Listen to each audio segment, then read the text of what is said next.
Welcome back, everybody. This is at Reading at Home with Holmes. This is part 8B, the second half of chapter 8. Um, Dad, forgive me. I didn't remind you, but in case you forgot, last time you volunteered to do the summary of the previous one.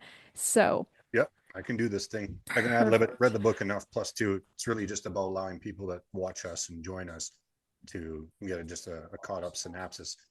This section of what McGilchrist is offering and what we were partaking in the last time we all came together in December.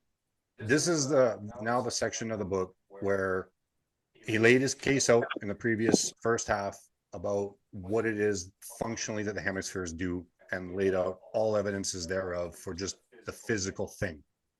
Now we're entering into how does that play out an impression onto I would say the three stages of development for like all humanity. Like we're a family, so what does that look like when an individual takes a left hemisphere proclivity of thinking or a right hemisphere proclivity of thinking, and how does that play out onto the stage of negotiating a family? And then how does that look like when it plays out onto a community? And then what will that look like in nation building and culture on a mass scale? So the second half of the whole book is now about laying out the case for recognizing the signatures of the right hemisphere on things like philosophy, nation building, and what that looks like. He's more appropriately looking at the West.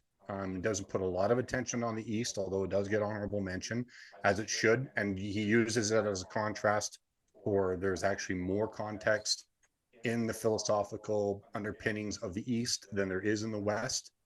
Because the problem that he's trying to solve is the overall arching theme is us in the West recognizing where the Hall of Mirrors is being built and set up. The Hall of Mirrors reference will come up throughout the book, and you'll see as we go. So I don't want to spoil anything that's in for future chapters that gets revealed, because there's some phenomenal stuff still to be discovered for everybody here. So our last one was where we started to dive into how it looked in the reading and philosophy. So we're going to continue with that.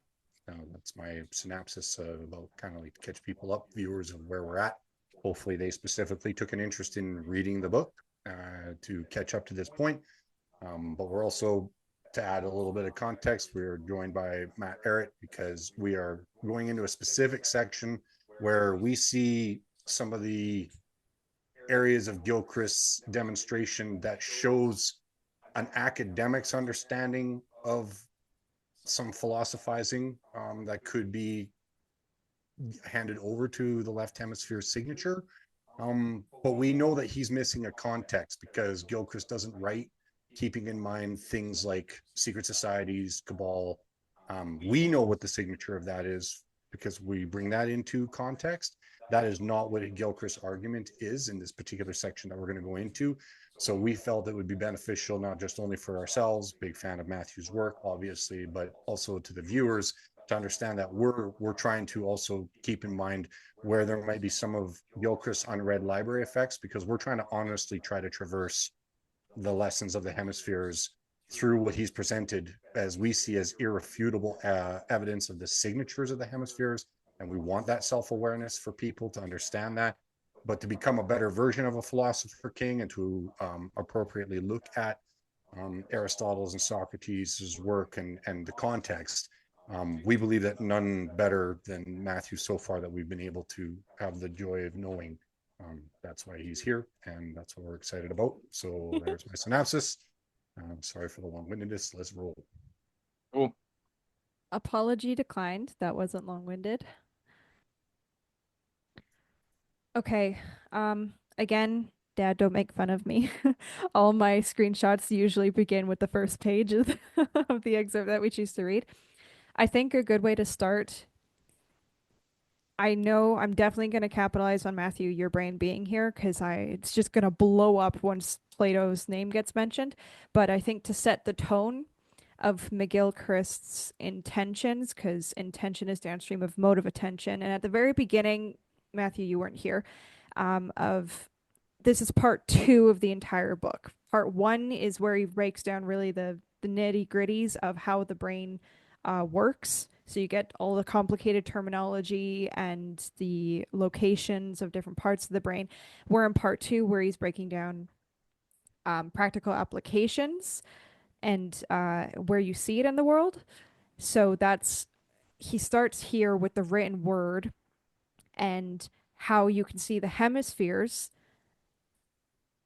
footprint on the evolution of written word and language, which is absolutely it's a good way to start just for the building of he is clearly seeing this pattern. He knows it's a thing, and then my clan, we've kind of agreed that because he doesn't, which is the funniest thing, because he doesn't look at the intentions of some of the people he's studying, he misses the oligarch. And I think this is also part of the reason why he misinterprets Plato, Socrates, and Aristotle in this chapter, is because he doesn't look at the intentions of them. He just looks at the pattern of the hemispheres. So just further evidence of why it's important to adopt as many models as possible. You need the lens of lenses, not just the lens of a singular thing. So does somebody want to read for me? It starts right here from pictograms to phonograms. I will if no one else will. Well, you were the first one to jump, my love, so Okay. Well, I actually wanted to, but I was like, I'll let other people if they want. But okay, from pictograms to phonograms. As far as we know, the first form of written language emerged in the fourth millennium BC. Pictograms, visual representations of the thing referred to, were first used in Sumer around 3300 BC. These gradually gave way to ideograms, which are more schematic diagrams. This represents a shift, perhaps not a great one, but a shift nonetheless towards abstraction. A much greater shift in the same direction occurred with ideograms, in turn, where were replaced by phonograms. This shift towards arbitrary signs that are no longer even schematically related to the perceptual properties of the thing referred to, only to the sounds made in referring to it, moves writing further into the territory of the left hemisphere. Writing arose in Egypt around the same period as in Sumer, or a little later, about 3100 BC. It appears that there all three forms, pictograms, ideograms, and phonograms, were used alongside each other in different contexts throughout. Oh, we're moving. From phonograms to phonetic alphabet and the inclusion of vowels. Phonograms in some languages represent syllables. In alphabetic languages, they represent single phonetic components, originally consonants. Greek is not a syllabic, but a phonemic language. In a syllabic language, such as Chinese, the same syllable may be pronounced with different tones, or, as in Hebrew or Arabic, with different vowels, in changing the tone or the vowels one changes the meaning. This has an important implication. As long as language remains syllabic rather than purely phonemic, it inevitably relies on context for the differentiation between written characters which represent potentially quite different meanings. Knowing how to read and understanding a syllabic language involves processes which distinguish it from the reading and understanding of a purely phonemic language such as Greek, Latin, or the other modern European languages such as English. Most importantly, meaning emerges from the context, the mind revising the ways in which a syllable or sound can be read, though at lightning speed, as it does with the meaning in poetry, working around an utterance that it resolves into focus as a whole, rather than through a unidirectional linear sequence of instructions, where each certainty builds on the last. Less obvious, but no less significant, is the fact that in syllabic languages, concepts are put together from syllables, which have meaning in themselves. Although modern Western languages are not syllabic, but phonemic, we can get an idea of what this is like if we remain aware of the etymology of English or German or other Western words, if we are sufficiently aware of a word's structure and of the original meanings of the component parts. In syllabic languages, therefore, meaning is less arbitrary, more clearly rooted in the world out of which it emanates, and retains its metaphoric base to a greater extent. It is no accident that Heidegger, writing in a phonemic language, so often returns to etymology. In both these respects, syllabic languages favored understanding by the right hemisphere, whereas phonemic languages favored that of the left hemisphere. Keep going? Yeah, Okay. just to the end here, and then somebody can take over the direction of writing unless you have a screenshot you want to jump in. Okay. The origin of all alphabetic systems as such lies in Proto-Canaanite, 2000 to 1500 BC, which is with the development of Akkadian phonograms written in cuneiform from 1500 BC. The Greek alphabet, from which, of course, the Latin alphabet was derived, is itself a derivation of the Phoenician alphabet. In fact, the Greek alphabet is nearly identical with the Phoenician alphabet, but fascinatingly, in view of the later change in the direction of writing, mirror reversed. The date at which this occurred is disputed, but probably occurred around the 9th century BC or earlier. The insertion of vowels, which happened for the first time with the Greek alphabet's evolution out of Phoenician, further consolidated a shift in the balance of hemispheric power, removing last unconscious processing strategies from context-based to sequence-based coding. The direction of writing. The right hemisphere prefers vertical lines, but the left hemisphere prefers horizontal lines. If lines are vertical, the left hemisphere prefers to read them from the bottom up, whereas the right hemisphere prefers to read from the top down. In almost every culture, writing has begun by being vertical. Some, such as the Oriental languages, remain vertical. They are also generally read from the top down and from right to left. In other words, they are read from the maximally right hemisphere determined point of view.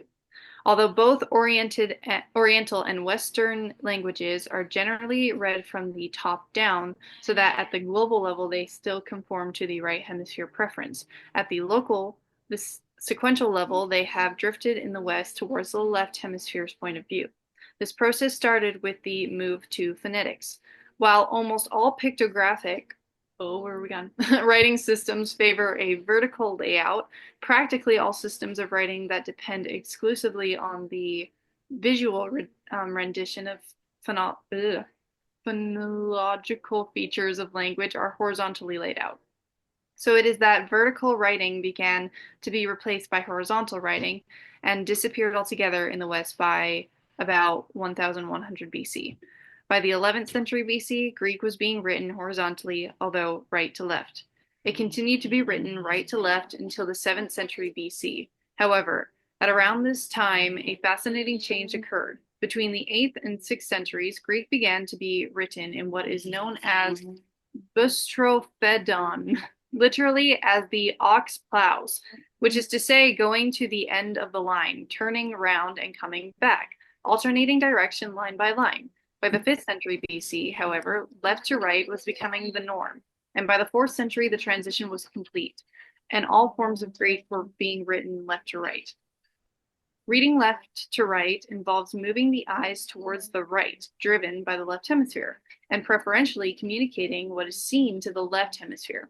And it turns out that, while virtually all syllabic languages are written right to left, almost every phonemic language, such as the Indo-European family of languages, being composed of a linear sequence of independent elements, is written left to right. Keep going. I thought you were just going to scroll. There you go. Phonemic languages put merely contiguous relationships in the place of contextual relationships, digital in the place of analogical relationships, and sequence in place of form. Moreover, the addition of vowels makes an astonishingly clear difference to the direction of writing. According to de Kirkjob, 95% of phonological orthographies that include markings of vocalic sounds, e.g. vowels, are written towards the right, whereas almost all the systems that do not include letter for vowels are written towards the left, and have been rendered so almost from the beginning for over 3 millennia.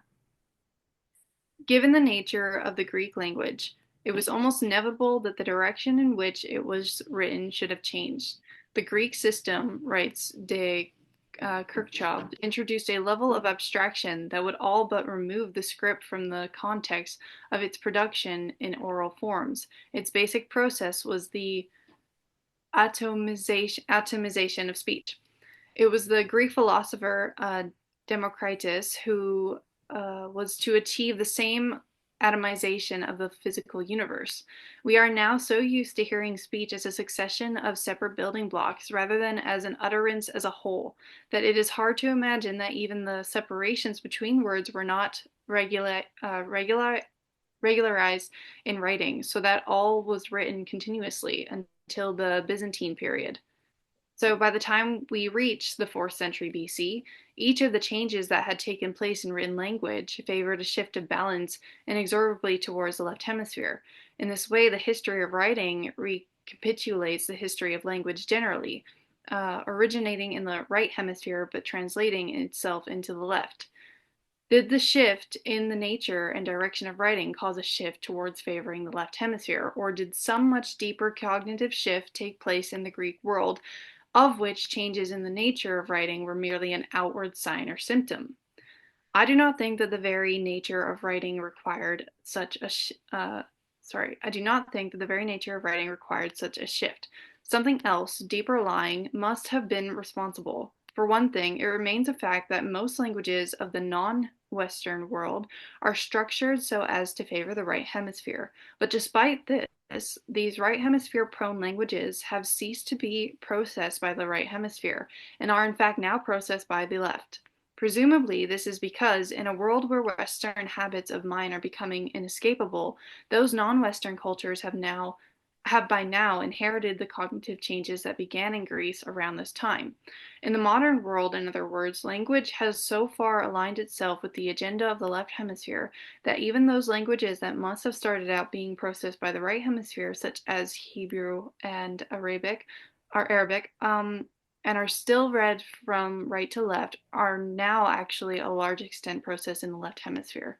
Similarly, although it is true that pictograms, where are we?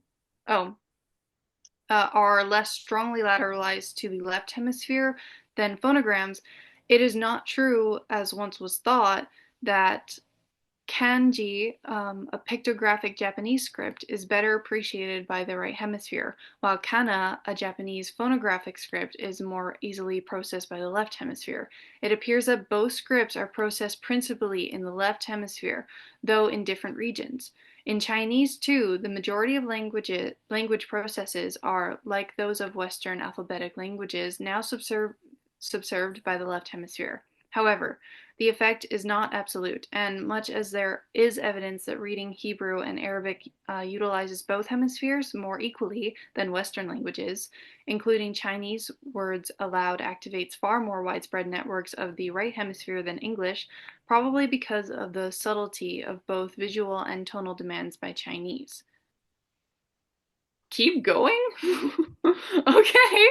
One has to accept that Greek, like many other languages. I'm like, how large is this screenshot, Maddie? One It's is large. okay. One is to accept that Greek, like many other languages, began being written in the opposite direction, the one that favors the right hemisphere. Could the mere reversal of letters that occurred at the point of Greek adoption of the Phoenician alphabet be a sign of things to come? Why did it change direction and need to include vowels, unless because it was being processed by the left hemisphere? The inclusion of vowels appears to have been necessitated by the sequential as opposed to contextual analytic approach of the left hemisphere, not the other way around. Other languages had managed fine without vowels. So, where Eric Havelock has argued, as has John Scholes, that it may have been not just literacy, but the structure of the Greek alphabet, which was responsible for the cognitive shifts of Greek culture, I would agree that the relationship is highly significant, but my view is that the nature of the Greek alphabet is more likely to have been an effect than a cause. In other words, to have merely consolidated a shift that must have begun in something else. Writing is an instrument of power, writes Claude Haig. It enables the sending of orders to far off fiefdoms and can determine which laws will prevail. Certainly, that would seem to be true of writing in the Western world, from its origins in Sumer and Egypt. Writing is basically a technology, wrote the great French historian Fernand Braudel. A way of committing things to memory and communicating them, enabling people to send orders and to carry out administration at a distance. Empires and organized societies extending over space are the children of writing, which appeared everywhere at the same time as these political units, and by a similar process. Writing became established as a means of controlling the society. That was a lot. Yes, it was. Forgive me. Matthew said, "Are you going to read the whole chapter?" I said, "No," and I Yeah, kind of good. lied. No, but the significance of that in because the next thing he talks about is money. And there it's no mystery why he's first starts with writing, and we can see and the thing with manipulation, he's talking about, language being used as a form of control and manipulation, because that's how we use things, is to manipulate them. Manipulate can, depending on the mode of attention, be interpreted in two ways. You can think of the word consequence. Consequence can be a negative consequence, or you could have a positive consequence. So it's the same thing with manipulation. So with the mode of attention going towards, and this is the one thing I just listened, Matthew, there is a presentation from Lawrence Freeman on the Hamiltonian economic system. We did it on FDR. And he talked about debt and credit. And since I'm doing The Creature of Jekyll Island right now, G. Edward Griffin does nothing but criticize debt and credit. So when I was listening to it, it was the complete polar opposite of what I've been plugging into my head for the past couple months.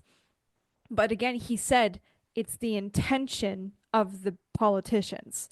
And what is intention downstream of, if not attention, mode of attention? Which hemisphere is trying to use the thing? What? So this is the same thing with writing, and then as he goes to further later on, money.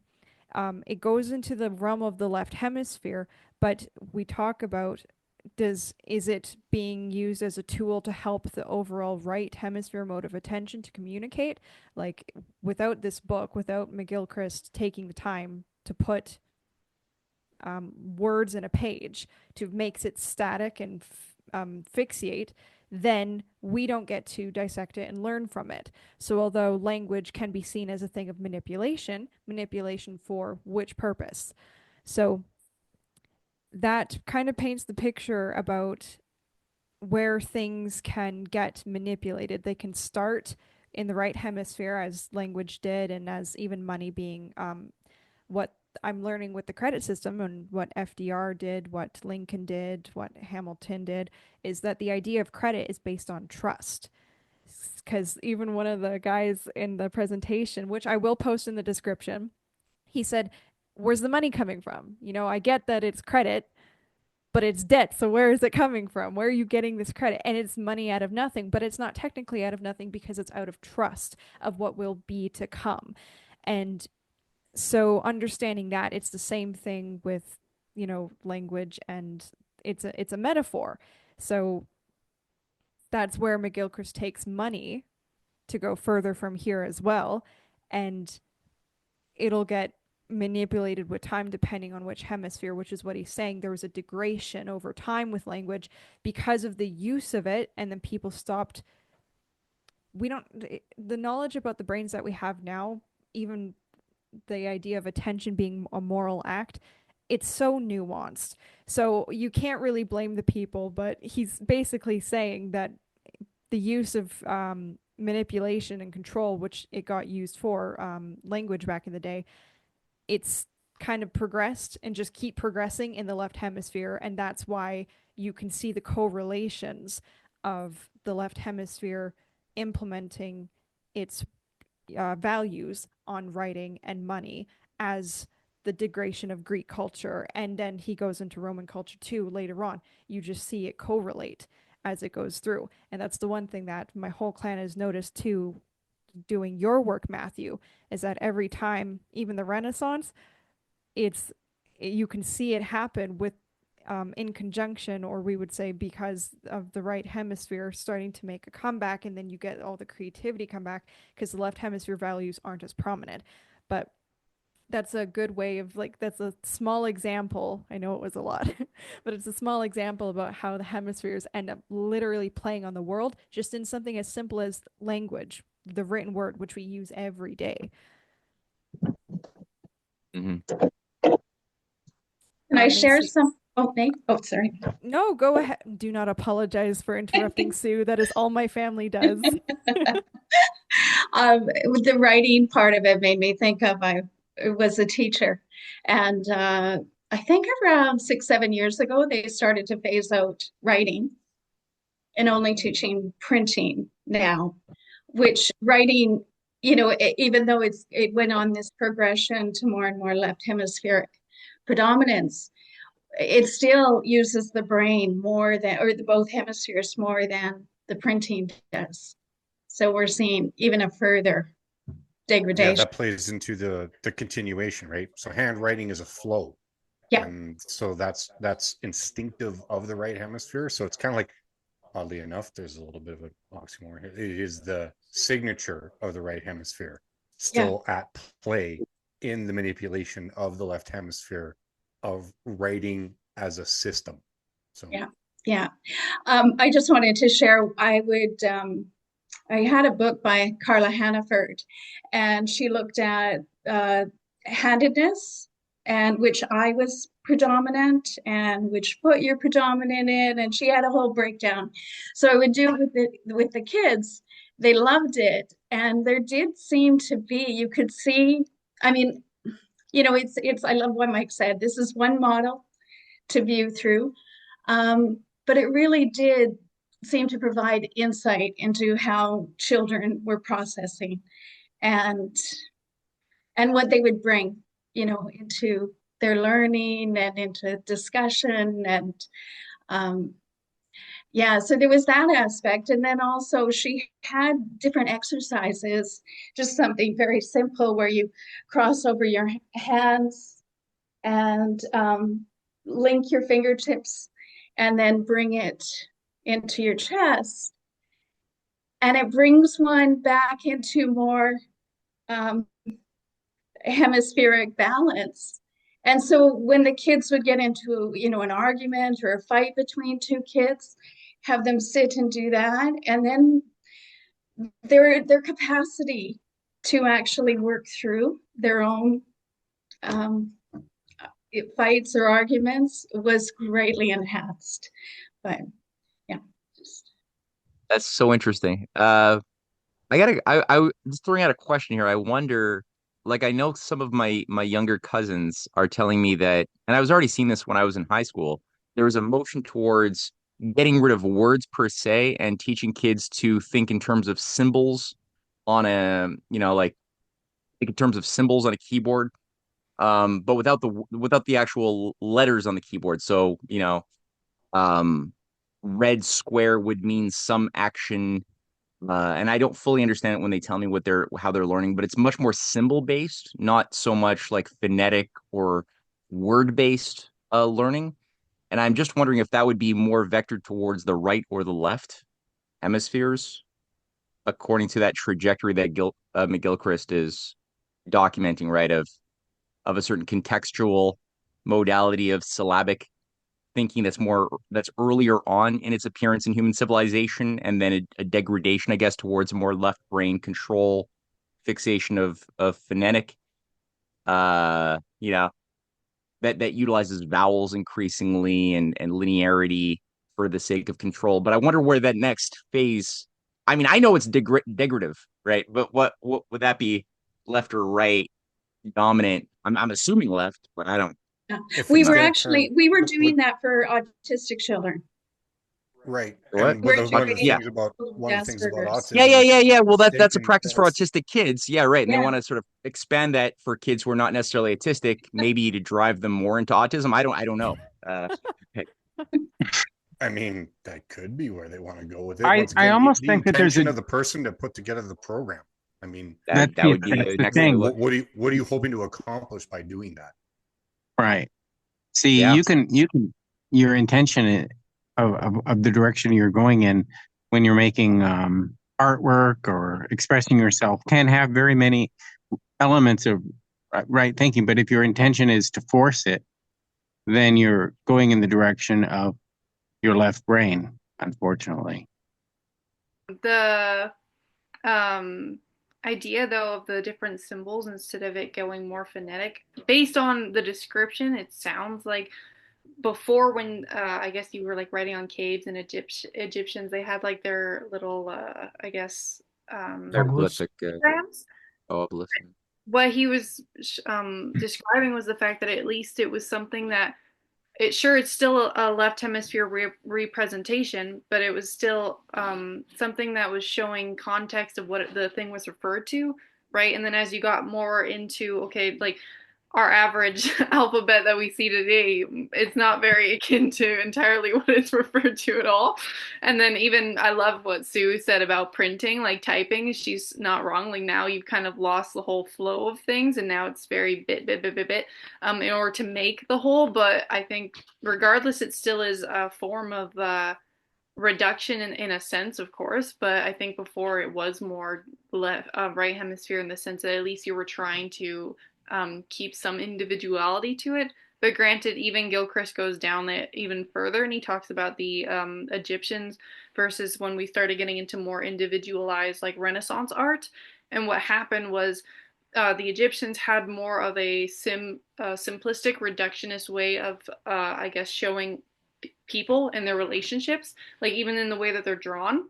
Like it's very simpleton, but then as you kind of go further, it gets very more individualistic. And then that shows he paints it further on as it's showing that there's like an evolution in at least that where people were using both their right and left hemispheres in a harmony, which because it takes like a lot of attention to detail to try and actually grab the essence of a human face because like it has so many different muscles and there's so much about reading the face that the right hemisphere is hugely affiliated with, but trying to grab all those details and like put it together now on a representation version but still try and keep it realistic and individualized to that person requires both hemispheres working together.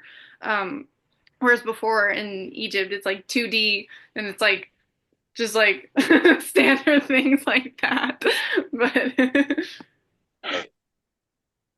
Wouldn't typing activate both sides because you're using both hands rather than just one? That's the thing about handedness. It's again, it still activates even if you're a left-hander, although it is more on the right hemisphere side than it is on the left. There's still even consider this, even me mentioning tools or grasping, that will activate your left hemisphere. It shows pings and stimulation even at the mention of using tools. So even though you're left-handed, which will put you a little bit more on the right hemisphere side in terms of your bodily connection, this is where the nuance really comes in, and this is nice for Matthew, who's an individual who loves nuance. It's not as simple as, okay, I'm right-handed, which makes me a left hemisphere. The reason why the right hand, most people are right-handed nowadays, is that the left hemisphere is better at grasping because that's literally its job. It's meant to grab and use tools. So that's why most people are right-handed nowadays. But that's not to say now because my brain went, oh, okay, if I try and use my left hand more, maybe that'll engage my right hemisphere more.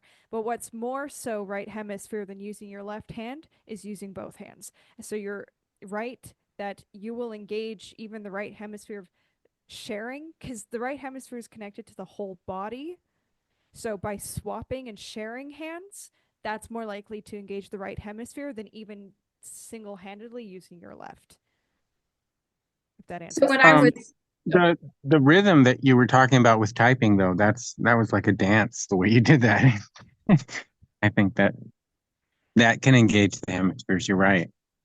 Simple answer is honestly when it comes to the typing and using both hands, yes. Like most of the things in your life are engaging both hemispheres. It's just mainly what we're trying to get at is a grasp of, okay, so on like a individual basis, so sure you can get a little bit caught in like just the tiny little details, but it's more so, and there is some, like when how I started out when I first read this work was, okay, so I learned I was a bit more left hemisphere proclivity in my thinking.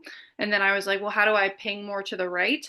And like I could see I was getting a little bit dichotomous, but then how I later on kind of circled back was, okay, both are very important and both play a part in a lot, everything we do, everything. Like I can, if I wanted to dissect literally just even the process of talking or just like my, like you can literally go right, left, like you could just keep on doing that, like ping, ping, ping, ping, ping, back and forth. And like, because it's parallel processing. If we think of it like this or that, it's like, no, they are beside each other doing a thing.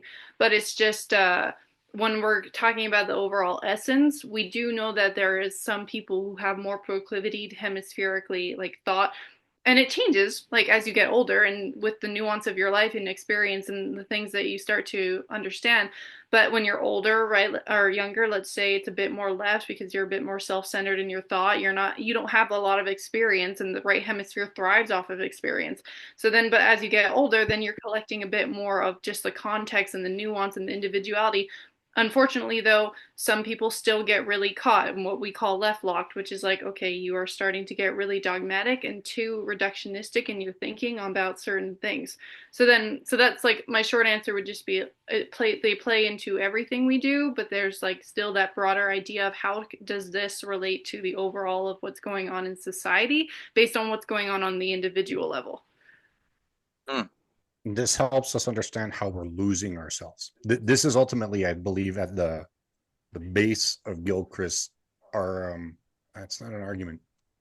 It's trying to help the reader recognize that you are downstream right now, how you've entered the picture of existence into your Western society, because he is trying to solve this part of history, and that even the system that we are under for education is slowly but surely being shifted over time. That's why he's presenting his case at this stage. He's trying to show you, even in the evolution of something like language and pictograms, he's trying to show you the signature of us, just period. Human beings across the board. Because you'll never, like, no matter where you go and whatever culture you're in, the hemispheres are God's gift into every single person that is on this planet, and they are going to be subservient to the laws of God, if you will, natural law, no matter what. And the wiser a culture is at understanding this dynamic, the odds of that society having success over the context of time increases.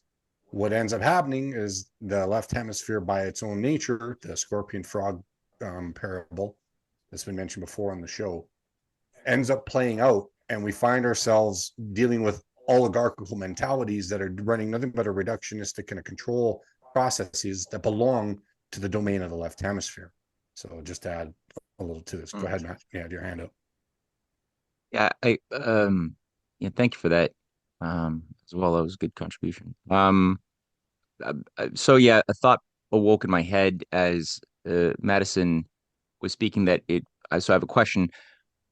Was this your hypothesis, or is this an implication of McGilchrist's work that there is a tendency towards, I guess, like 9 out of 10 people being right-handed in our current society, based on the fact that there's a left hemisphere proclivity that's generating the zeitgeist of our particular time, whereby I could retract that and say that at a time when the zeitgeist was perhaps more right hemisphere oriented, that there would be more left-handed dominant people in that society, let's say 3,000 to 4,000 years ago.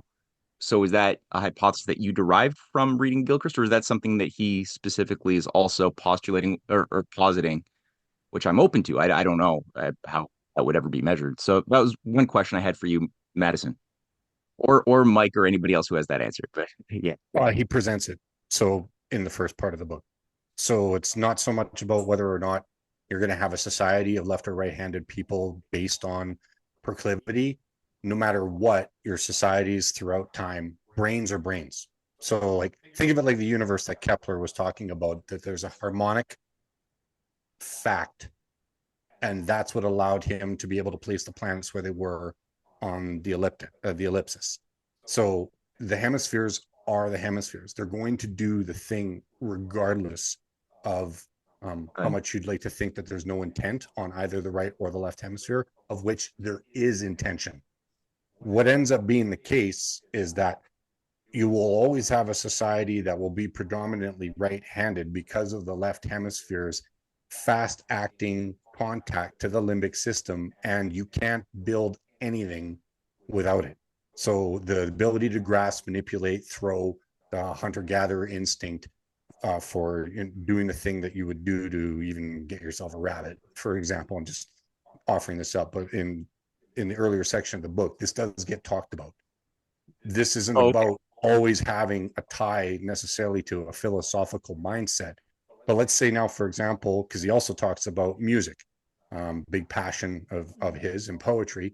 And this is just us granting you the context because you haven't watched all of our shows and gone over all the chapters.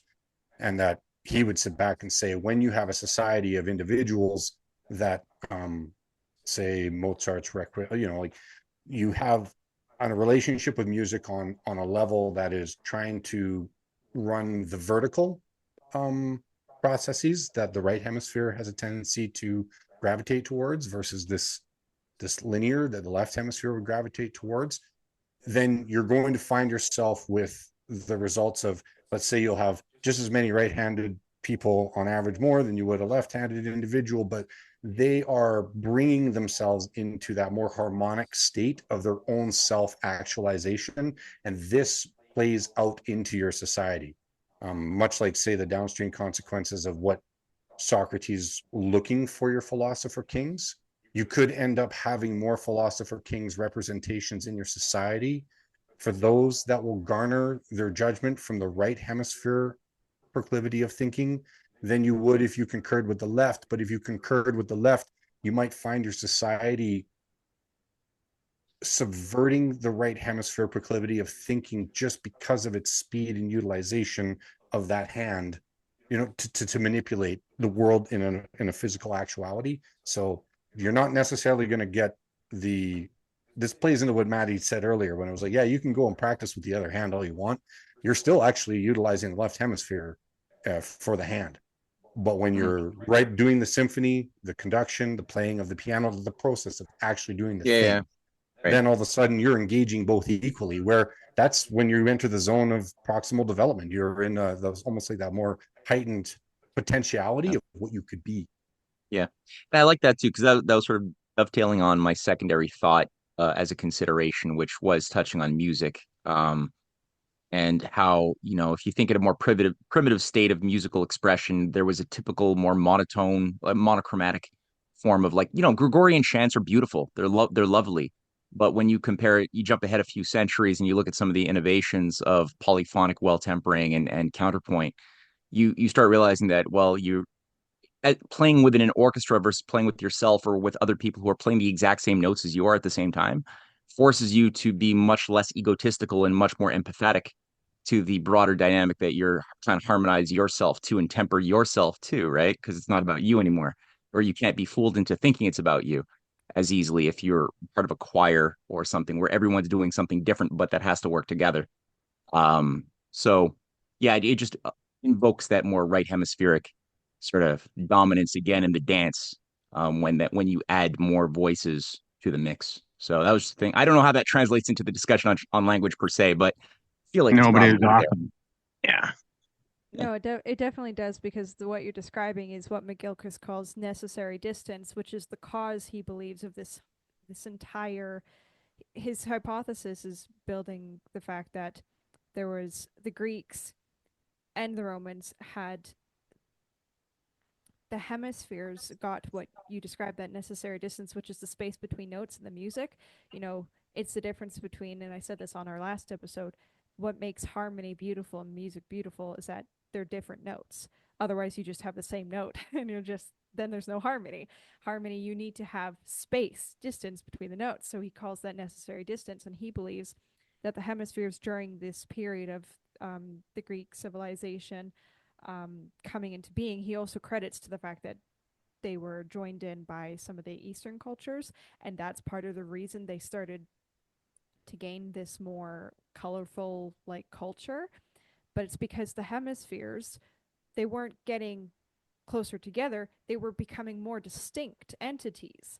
And that allowed for things like math, science, architecture, the developments that happened in the Greek world, he's saying, is because each of them became more individualized as Right. A balance of emotion and thinking and last time Nathan also brought up questions about necessary distance. He was looking for examples, and I think I used men and women because if we were the same, then how do we complement one another? But everybody understands that there's a beautiful complementary and a new essence that comes about when men and women join. Is that's because we're different. If we were more the same, then you just get the holomirrors. Welcome, Agent Smith. Welcome, the left hemisphere. Now, Macy, do you have a screenshot? Do you want to go into Oh necessary yeah. distance? Oh yeah, I got stuff. I've been looking through my book the whole time. Like I'm doing parallel processing right now. I could feel it. I was like in my gut. I was like, I have one, but I think she has one. Well, like my question is, where's yours on necessary distance? Because I was gonna go into the later period. Actually, that's what I had open on my phone. Perfect. Let's Got go. it. Frequency. Okay. So Maddie just gave a bit of context. I'm not going to necessarily go on to reading this section because then I swear we're never going to get to actually leading up to Plato and Socrates, which is also something we very much want to talk about. But so the context is just going to be when Gilchrist was talking a bit about the Greek period, when they started to become a bit more familiarized with Eastern cultures, and he used the city on the Syrian coast, in particular Almina. When that started to happen, I like to think of it as like they got basically a lot of great things started to happen, and it was like their vases and their art and everything that came into being in terms of just like their like he uses mainly their art as a great example, and it was like they would start to paint things as very, I guess, individualistic, and it was no longer just super geometrical and like very, I guess, pointy and abstract. It became a bit more natural, and yeah, and every single vase that they painted had beautiful things of like dolphins and sea creatures, and it was just, you could tell that it was a people that were very much in their, what I would consider a right hemisphere exploration of mind, which is like just as how he describes it, it's almost like living and embodying it for the first time every time. And so now with that in mind, Maddie, you can go to page 282, and then we can talk about the later period. And then I think I'll go probably from there. Okay. It literally just starts at the later period. Okay, perfect. Okay. Like I did read already, so does somebody want to read so like anybody who's Yeah, I listening got your back. can get a different voice? Yeah, I got you. I got you. Okay. Just tell me when to stop. Yeah. Burdell believed, as did the Selencourt, that everything worthwhile in Greek culture had been accomplished by the time Plato and Aristotle came on the scene in the 4th century. This would certainly be the view of Heidegger, it as being that of Nietzsche, according to whom the high point was the age of Aeschylus, when Apollo and Dionysus were reconciled, the time of the birth of tragedy. In Nietzsche's view, in the end, the ambiguous god of wine and death yielded the stage to Apollo, and the triumph of rationality to theoretical and practical utilitarianism, as well as democracy, which was contemporary phenomena. Symptoms of the aging of Greek civilization and foreshadowing the depressing spectacle, as he saw it, of the modern Western world. Without necessarily espousing the extreme view of Nietzsche on the role of the Apollonian, this analysis seems to me essentially correct. However, there were positive developments in the later period. It was only with the continuing evolution of greater distance from one another that we start to focus on the uniqueness of ourselves and others as individuals, which is largely what is expressed in the face. If we describe our own feelings, we are more immediately aware of the sensations and emotional reactions throughout our physical frame than of our own changing facial expressions. For that, we would need a higher degree of self-consciousness, such as a mirror brings. By contrast, the quasi-mythological characters of Homer's epic are like the characters in Greek tragedy, of archetypical status, not merely individuals, and in the drama, the actors wore masks. The lack of description or depiction of the expressive face, in Homer at least, is not a sign of lack of fellow feeling or empathy. There would have been no difficulty in the quite different process of spontaneously reading or understanding the feelings of others by their faces in daily life. But it is a consequence of the degree of fusion between self and other, the lack of self-consciousness that Gill describes in the archaic era. In the visual art of sculpture, by contrast with poetry and drama, we are specifically creating an image of something from the outside. A degree of distance is the essence, and hence we start to see empathy expressed there precisely in the other's face. A still further degree of self-consciousness and systematization in the art of understanding faces is implied by physiognomy. Anyways, interest in physiognomy implies all the same concise or conscious awareness of the close relationship between soul and body. The idea that one can read something about the individuals, their character, their special personal qualities, perhaps even their defects, in the physical qualities of the face. There is a relationship between all individuality and imperfection. All that makes us special could be seen from the left hemisphere point of view as the falling away from some abstract ideal. Perhaps this is what Aristotle was alluding to when he wrote that men are good in but one way, but bad in many. Reading imperfections in the face as individuality is clearly likely to be a right hemisphere development, though its systematization as a sort of science suggests left hemisphere involvement. I have alluded to Brunner's interesting study of representations of the human face in antiquity. What he shows very convincingly is the painstaking care that started to be shown in sculpture and portraiture, and the degree to which portraiture sought to be faithful facial expressions is so subtle that very minor discrepancies can make enormous differences to interpretation and understanding.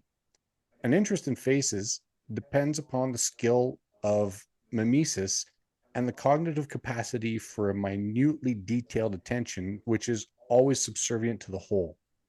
Pliny the Elder recorded of Apelles, a famous painter of the 4th century BC, that his portraits were such perfect likenesses that, incredible as it may seem, Appian, the grammarian, has left it on record that a physiognomist, or metoposcopos, as they call them, was able to tell from the portraits alone how long the sitter had to live or had already lived.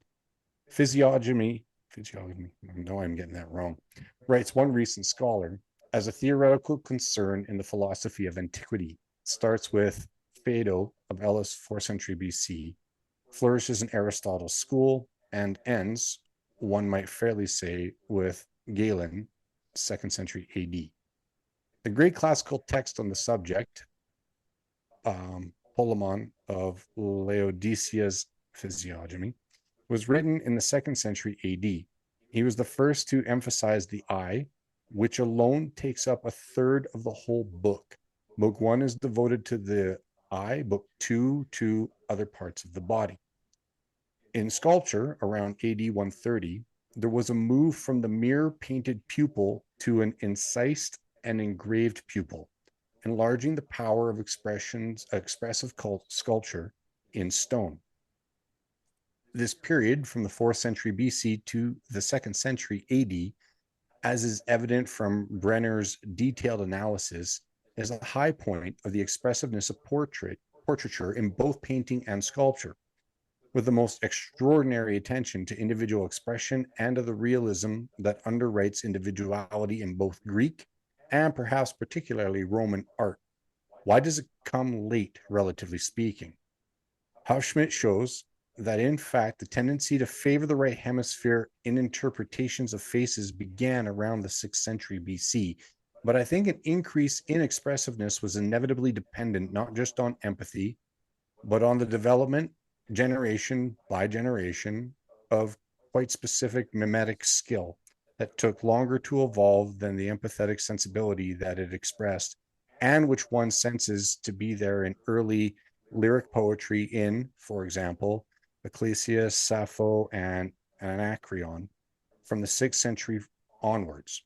The degree of expressiveness one finds in portraiture of Hellenistic period required an awareness of the huge complexity of independently innervated muscle fiber groups, particularly in the upper half of the face around the eyes. And that simply takes time. It also takes a necessary balance of right and left hemispheres. Nietzsche's judgment of the Hellenistic era needs to be qualified then.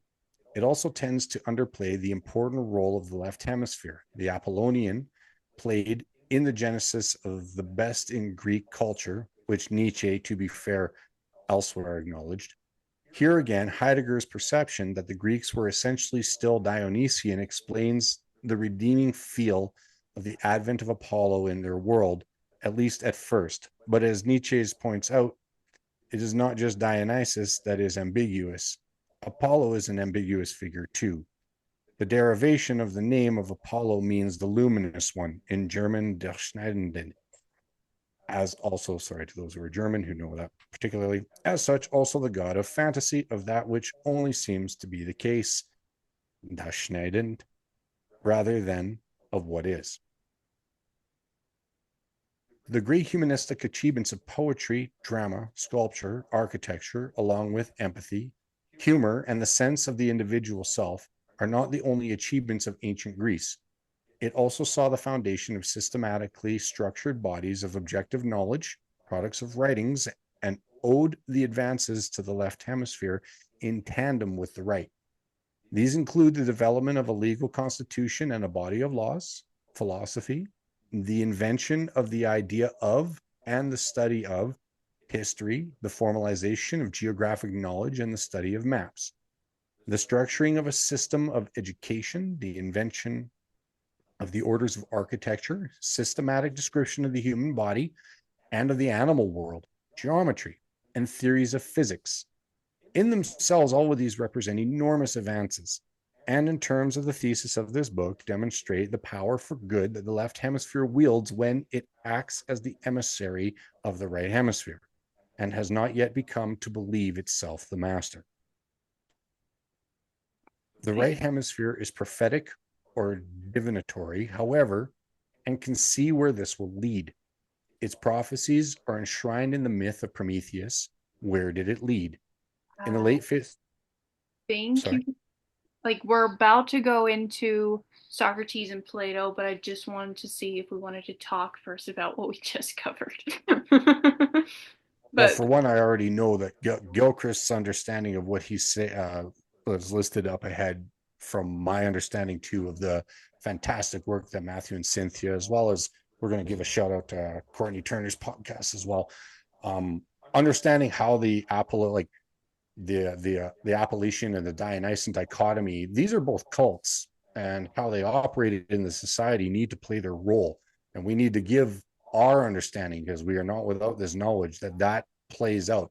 And Gilchrist does not give, well, once again, this is where we feel he falls a little short. He's trying to make a hemispheric argument, once again, or demonstrate the signatures of the hemispheres and how they've played. And so all that being fair, and Gilchrist has apologized earlier for treading into realms that he knows that he is not an expert in.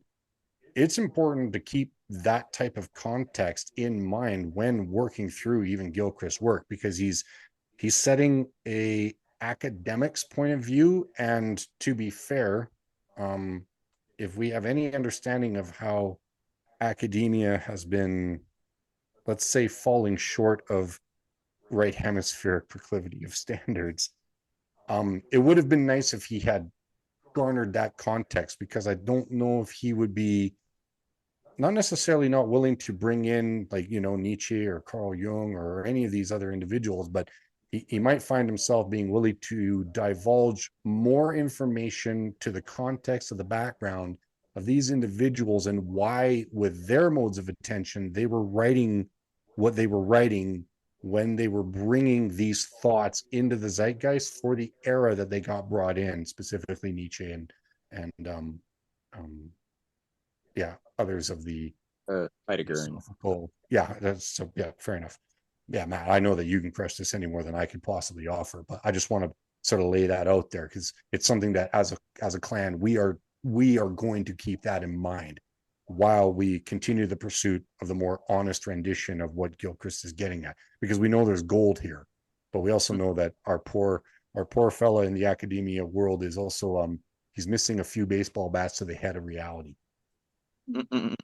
Yeah, in the last episode, Nate, Sue, and I had a good laugh because he talked about the Oracle of Delphi being a beautifully divinatory right hemisphere phenomenon because of the very ambiguous utterances that one has to really embody to understand. It was, exactly. So I can't say any more than that. And we're about to get into some more here. As Macy said, this is the pupil and Socrates thing. So he also made note, Maddie, of Aeschylus was actually, his life was under threat when he was going to reveal some of the secrets of the mystery cult. But it was just a one-liner. And then I didn't pick it up until Mike brought it up. It was just like, I wonder why. But he just like, oh well. We'll just... That's why I actually I'm kind of glad we did this section before we go into the Socrates and Plato segment, because as you can tell, he's using like Apollo and Dionysus as like archetypes for him to kind of try and, I guess, philosophize, if you will, the hemispheres a bit, based on just what he's taking from these people's works. So I can understand where he's like, okay, he's kind of using the Apollonian view as like, I guess, logical, and this like sequential, and then the Dionysian is like mysterious and blah, blah. And so you could tell where he's kind of lumping in some things where he necessarily shouldn't. But I think that the reason why this section was prominent is also mainly near the end, where it's talking about all these different inventions of like legal constitutions, bodies of law, like philosophy, the study of maps, history, the even the systemization of an education system. It's like these are all the things that because of the left hemisphere in subservience to the right hemisphere, we've been able to build beautiful societies. But that consequently, how do you even get to what is that shift in point from society to empire, right? And then when you get into empire, then you can start to see, okay, well, now it's getting a bit more left hemispheric and the system is very much reductionistic. And so good context as we flow into this is that he starts to even go down painting, like criticizing Plato's methods, or mainly, I guess, Socrates as well methods in terms of their dialectical way of approaching things. But also he quotes a lot from Plato's Republic, which we already know, Matthew. That's where a lot of scholars get messed up, is they go like, oh my God, look at this. Like, this is so totalitarian and fascist, right? But that was on purpose, actually, because it's like, but at the time, there's so many, as we went from the Greek, which he does a good job painting, which is like you go from Greek getting introduced to Eastern, and now there's all these different metaphors actually that you have to bridge the gap across, because you're integrating with another entirely different thing that is not your own, right? Then how do you bridge that gap? And Socrates and Plato, they were trying to figure out, well, how do you bridge that gap? And so then that's what led them to what I even think Gilchrist just described, which is left hemisphere in subservience to the whole, which I think is what Socrates was trying to do. And so when we go into that, but he's not wrong in the sense where, as he's portraying it, and now we'll, I guess, get further into why it's a bit more left hemispheric. He's not wrong in the sense of trying to say the Republic, in terms of how it was painted as this very fascist totalitarian state. It's very left hemispheric. It's like, you're not wrong. That's a good like thing to take out of the overall pattern, but he unfortunately did not do justice to paying attention to the intention of Plato and Socrates. And so, yeah. Yeah, he ignores the consequence of the context of the writings. Sort of, it's almost like with George Lucas, right? We got Star Wars 4, 5, and 6 as 1, 2, and 3 when introduced into the public, and yet there was all sorts of other dynamics to the story that were part of it. So it's unfortunate, but it shows the signature of an academic mind, right? Because Yeah. this is how they would like the average pleb, such as my family, ourselves, and many are on this call. That's where they would like us to remain with our understanding, so that Plato can be co-opted. I'm not accusing Gilchrist of this malevolence. No, What no, I'm just saying, that he, yeah, he's basically he's a victim of his yeah, time and his era.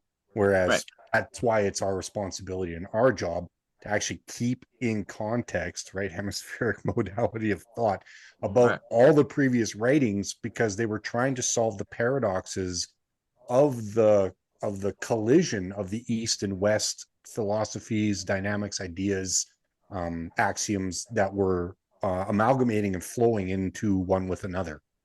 I have a Cool. question. What Go does ahead. he mean the right hemisphere is prophetic or divinatory, however, and can see where this will lead? Its prophecies are enshrined in the myth of Prometheus. What does he mean by that? Do you know the story of Prometheus or Aeschylus? Aeschylus's Prometheus Bound? I haven't read Prometheus Bound. I'm familiar with Prometheus, though. Okay.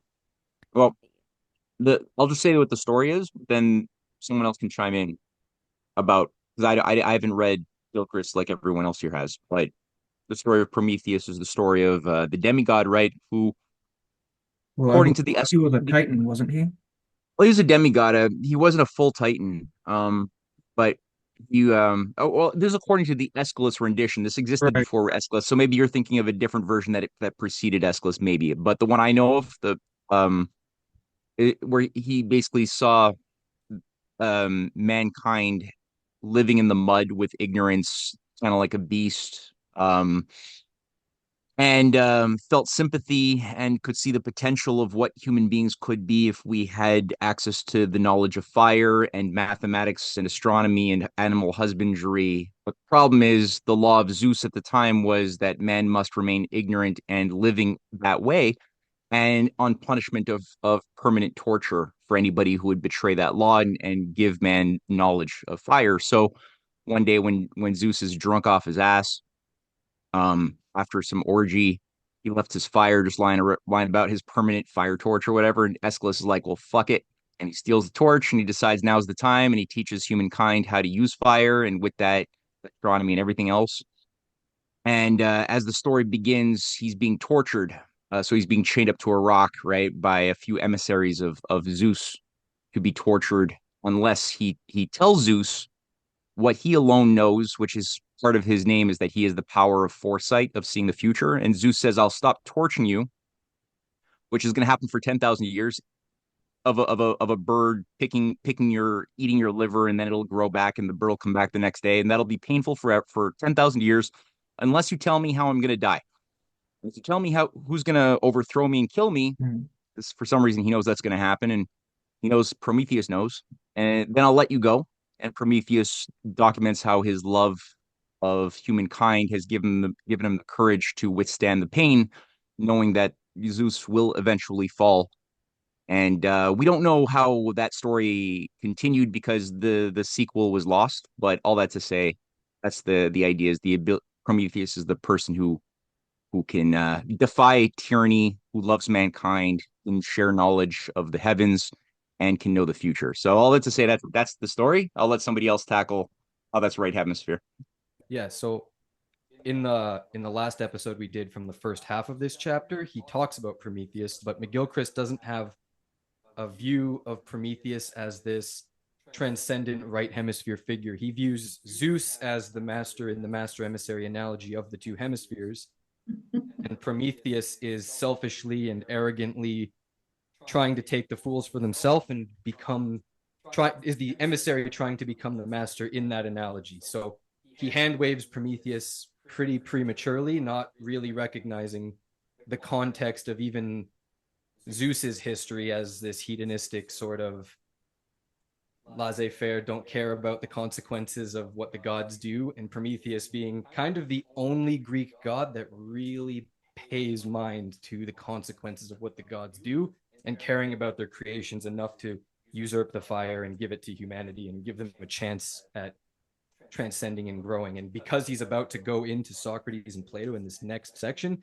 he's kind of using that as a segue of his argument being Prometheus, the left hemispheric proclivity pursuit, leading directly into what he believes is also Socrates and Plato, and arguing that they're in that same token of the left hemispheric usurpers of myth and intuition, because he thinks that they are trying to, once again, based off of the Republic, get rid of your art and your poetry and your willingness to listen to your intuition and pursue reason and rationality and trying to prove truth. Which, in all fairness, it would very much be a very left hemispheric thing to do if that is exactly what the Republic. If that's that how was Plato how it actually was, yeah. if that was the motivation, yes. And for added context, when we use talking about Prometheus and Zeus, clearly Kyle's right that he doesn't take into context about actually what these characters represent. But what, again, playing into trying to see it from his eyes of what he's trying to paint, he mainly saw it from Prometheus, is he kind of took it as a bit of hubris. He was like, okay, so you stole from this divine figure this fire, of which downstream consequences you did not account for. And so that's how he kind of painted it. And so, like, we can definitely give credit to our understanding of Prometheus, but to him, how he was portraying it was just the fact that he felt that Prometheus's character was like a bit of like the left hemisphere not taking caution. So it's like you try and take control of something that you don't entirely understand, and then you try and hand it off to those who also don't know what the fuck this is. And so it can be used for good or bad. You know, it's like you don't know the consequences. And that made me, I had a question, because I'm no expert in this shit. I'm just trying to navigate. But my question was like, when it was talking about as well, where it said the right hemisphere is prophetic or divinatory, however, and can see where this will lead. My question was, what is the mode of attention with the right having prophetic abilities, as in can understand potential risk, versus the left hemisphere in mistrust? Like, what's the differentiation? Well, the right hemisphere's ability to look into the future for context, because your right hemisphere instinctually does context and it embodies it, literally embodies it. So when you get your avatar that you can put forward into the world in your mind, and you can see potentially what outcomes could be based on decision-making processes, that is the realm of the right hemisphere. So that does have a form of prophetic possible of outcomes, because it's like, why the chicken cross the road? Well, clearly the chicken thought something was better on the other side. What was the something? What was the motivation? What are the potential outcomes? Chickens do get hit by cars when they cross roads. So, right, like anybody that's hit roadkill in their life will know, well, that animal clearly wasn't thinking about all the possible dangers that could happen when it ran across the road. It just ended up grill meat, right? Whereas we can look both ways before crossing the street, because the right hemisphere can keep into context. Well, if I cross at this time with this many vehicles, this time of day, the odds of me crossing successfully, that probably won't work out too well. And if the left hemisphere comes along and says, yeah, but I really need to get to the other side of the road, let's go, and you decide to act upon that, you could end up becoming roadkill. That which you prophesized was going to come about. So that's ultimately the difference between the right hemisphere, is keeping in context that which is potential, which is its weakness, but it's also its greatest strength. Hence the paradox of the right hemisphere's point of view.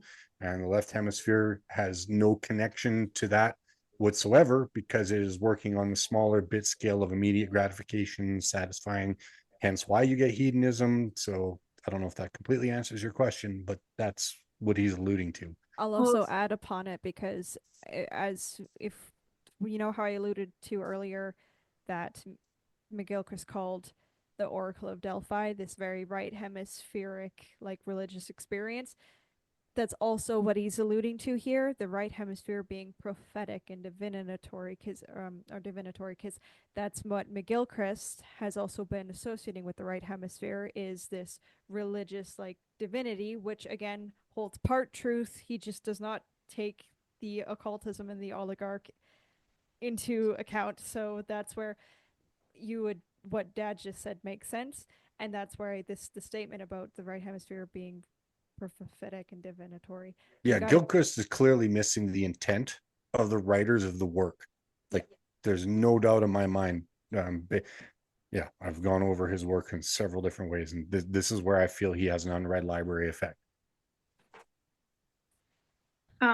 I know that you want to go on, Maddie, but I'll just say like one last thing. So when it comes to the, I guess, idea of the right hemisphere having a bit of that prophetic ability, just because it can take in potentialities of just contextual understanding based on experience, which would make sense.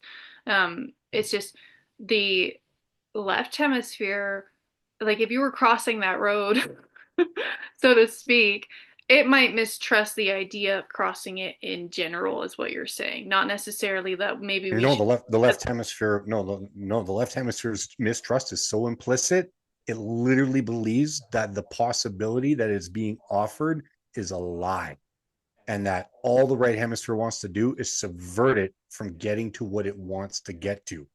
This is why when you're dealing with individuals, when you can literally present all sorts of facts, but facts are elusive to a mind that sees you in a light of mistrust. This is why the oligarchy runs I wonder. projection. Left hemispheric projects.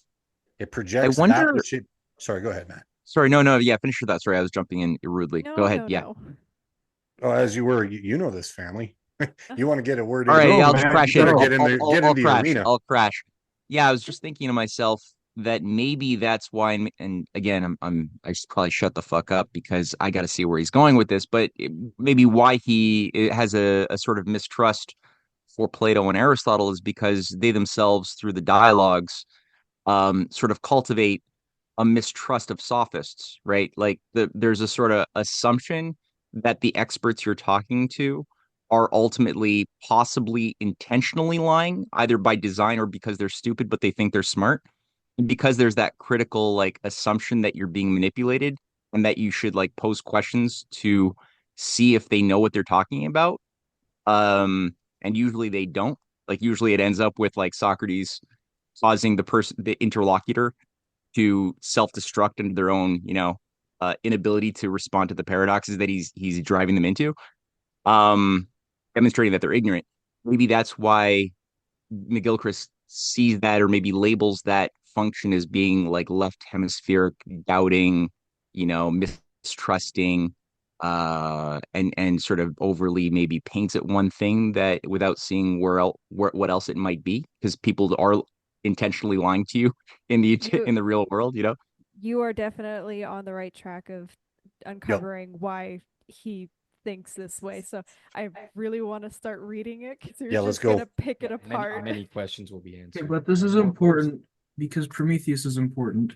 I just flipped the page and right brain functions. It says impetuous, risk-taking, believes, present and future, uses feelings. This is Prometheus's behavior in the myth. Okay, I just don't see how Prometheus can be the left brain because he's not any of these left brain things that I'm reading here. No, and again, I don't think that that's how you should be interpreting any of it when it comes to Gilchrist. This is not this represents left, this represents right. Like it's more so how I was saying with the myth of him referring to it as hubris. There are some things about Prometheus's tale where he would say, that seems a little bit hubristic, a little left hemisphere, you're not accounting for the potential risks, right? but that does not mean that his overall essence is left hemisphere. It means that there are Correct. some aspects of him where, I'm seeing a little bit of a left pattern. But overall, when Matthew is portraying the story of Prometheus, for sure those sound like very right hemisphere qualities to me. Yeah, like the accusation that we are making is that Gilchrist's particular take on this particular demonstration that he's decided to write about is incomplete. Hmm.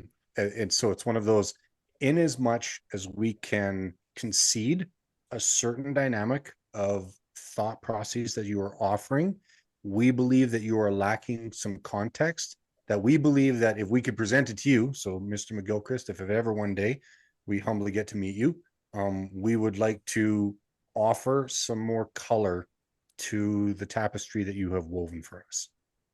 Yeah, and that's the funny thing about him is that at the very beginning of part two, he says, I am now going into history and I'm delving into a little bit of Western cultures. He said, I am out of my depth. Forgive my trespassing to those who have done the work. I have not, but I think it would be less beneficial for me to leave it be out of um, the knowledge of the fact that I don't know what I'm talking about. It's more beneficial for me to take the risk and get it wrong than to not do it at all. So I appreciate that because it at least tells us that all these criticisms, he's like, I probably knew it was coming, and rightfully so. So that leads He us would here. still rather enter um into the arena of ideas Mhm. to help humanity understand another facet of its own faculties, being the hemisphere theory, than to shy away from it at all for the sake of being wrong, which would be the left hemisphere. It would sooner not even enter the debate to be safe on that aspect than to depending if it's on his back heel with aggression or initiation. But that's another, we're going to go into more of that later in the book. But anyways, Do I have a volunteer? Does somebody want to read very badly about Socrates and Plato? I want to read. I figured. Okay, so Nerd. I will scroll for you and then hopefully I know when to stop you. In the late 5th century BC, Socrates' pupil Plato was born. Plato's written works date from the early 4th century, and in these dialogues, real or imagined, between Socrates and one of the many who came to him inquiring after truth, Socrates demonstrates to his inquirer the falsity of the premises from which he started, by leading him to a contradiction that follows logically from those premises. Plato's influence on the history of logic, mathematics, and moral and political philosophy cannot be overestimated. Despite the fact that his works were lost from view for over 1,000 years until the Renaissance, available only in partial reports and commentaries translated into Latin and Arabic. His legacy includes the left hemisphere congruent beliefs that truth is in principle knowable, that it is knowable through reason alone, and that all truths are consistent with one another. By the time Socrates, the Heraclitean respect for testimony of our census has been lost. The phenomenal world yields only deception. The ideas of things come to be prioritized over things themselves, over whatever it is of which we have direct knowledge. Plato's doctrine of the eternal forms gives priority to the unchanging categorical type, say the ideal table, over the myriad phenomenal exemplars, actual tables in the everyday world, which are no more than imperfect copies of the ideal form. It is true that Plato's pupil Aristotle, who was a true scientist and probably the most brilliant polymath the world has ever known, interested in, as far as possible, without preconceptions, observing and understanding the natural world, and ever mindful of the importance of experience, effectively reversed this, finding the universal in and through particular instantiations. But alas, the spirit of Aristotle did not survive with his works. Instead, they became, in an inversion of that spirit, a sort of holy writ of the experiential world for 1,500 years. rendering this thought about experience provisional as it was, static and changing, and idealized as infallible until the Renaissance.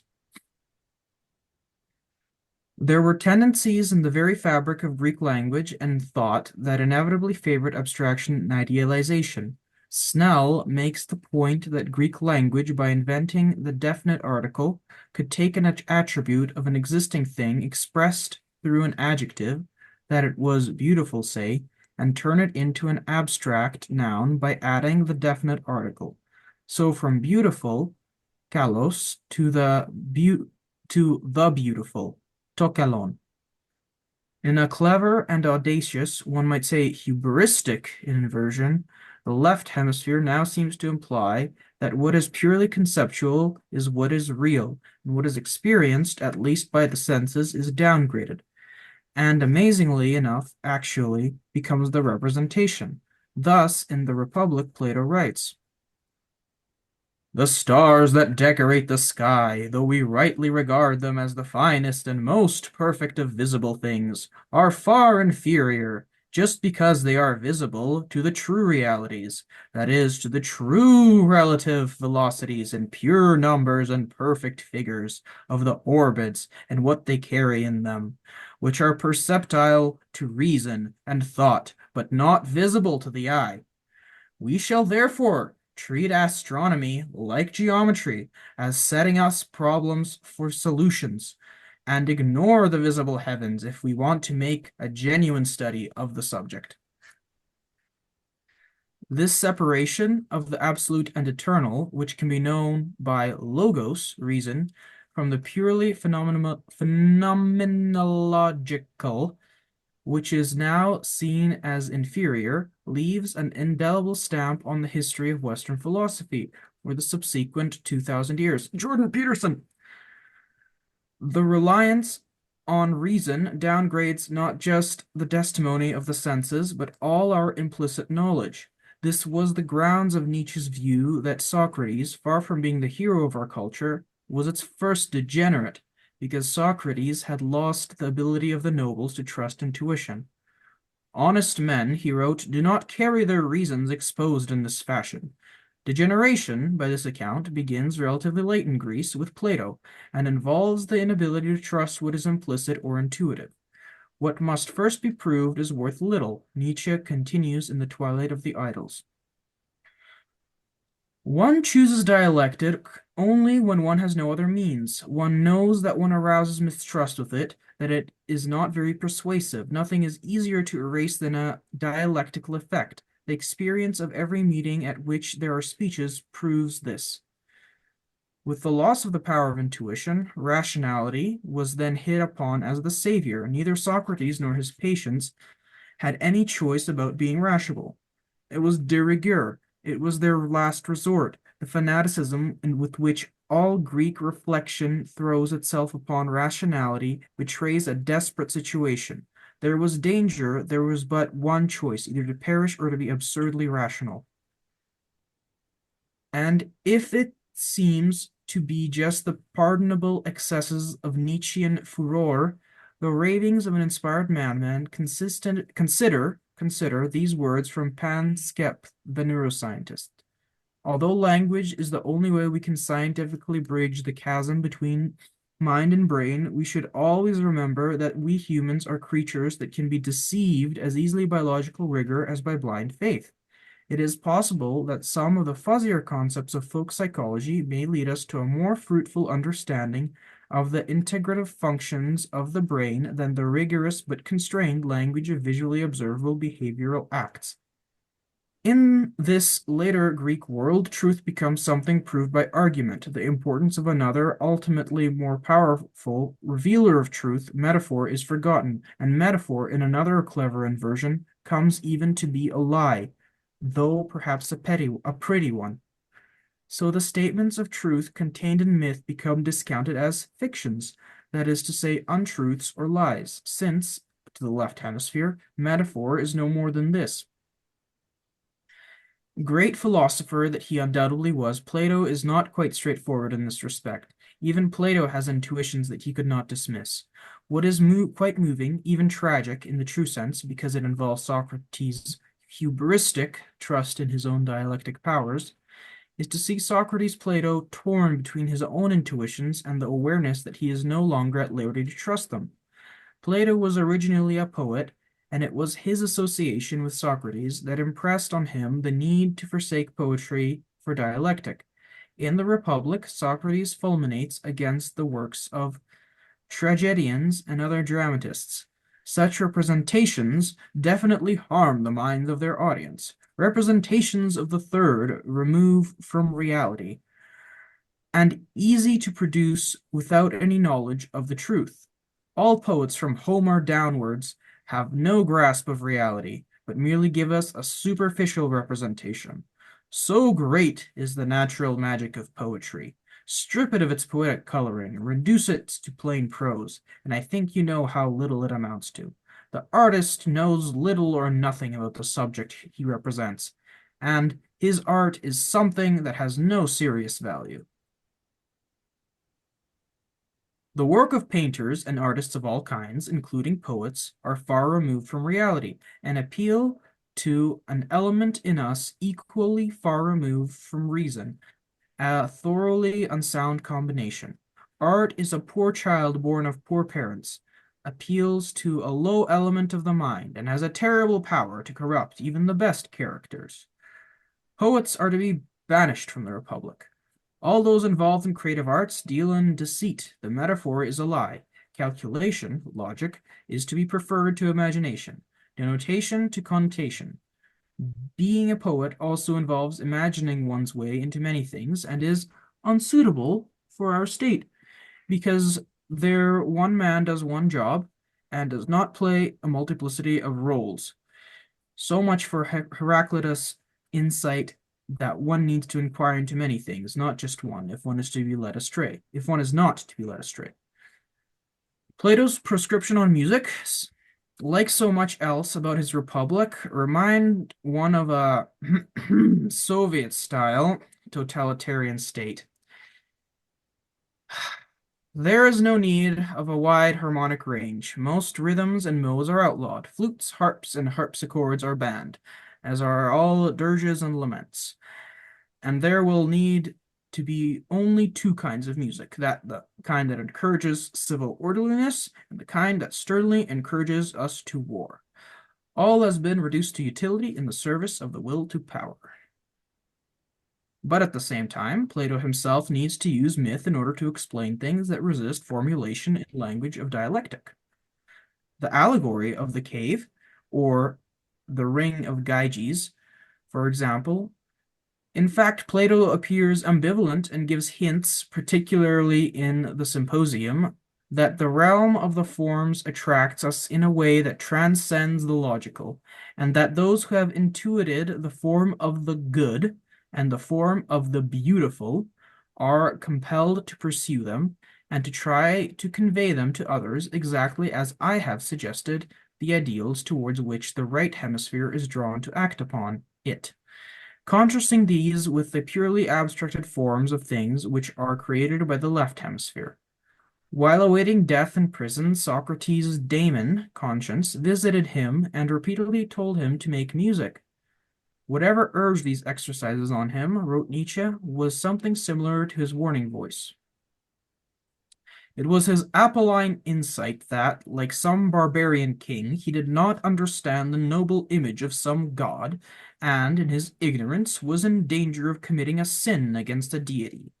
The words spoken by the figure who appeared to Socrates in dream are the only hint of any scruples in him about the limits of logical nature. Perhaps he must have told himself things which I do not understand are not automatically unreasonable. Perhaps there is a kingdom of wisdom from which the logician is banned. Perhaps art may even be a necessary correlative and supplement of science. How you doing, Valley? Are you good to keep going? Yeah. We're almost there, I think. We need to be, because the overflow that's going to come out of Matt I know, on this. I know. And we are downstream students of many things. So this will be, get ready to rip, brother. No, I feel like I should just give it to him now because, like, you can, if you haven't gotten enough Matthew by now to formulate where he's Oh, keep it lacking. going, keep it going, keep it going. Let's see where it goes. Let's Okay. get to the Romans. We're literally right there. Yeah, yeah, yeah. We got to go. Keep Just going. finish this Yeah. baby. Do the thing, Valley. You're killing it. But there is no doubt that it is ultimately the left hemisphere version of the world that Plato puts forward, for the first time in history, puts forward so strongly that it has taken 2,000 years to shake it off. And so it is that perhaps the most profound legacy of the Greeks, their myths, come to be seen as myths as we now use the term, false histories. But here is Malinowski on the true nature of myth.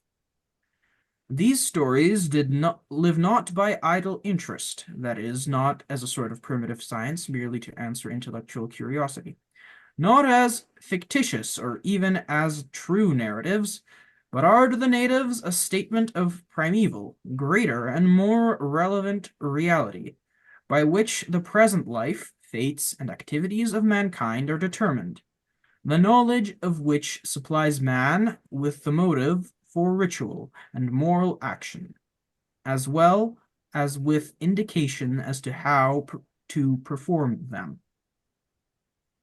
This kind of truth cannot be apprehended directly, explicitly. In the attempt, it becomes flattened to two-dimensionality, even deadened by the left hemisphere.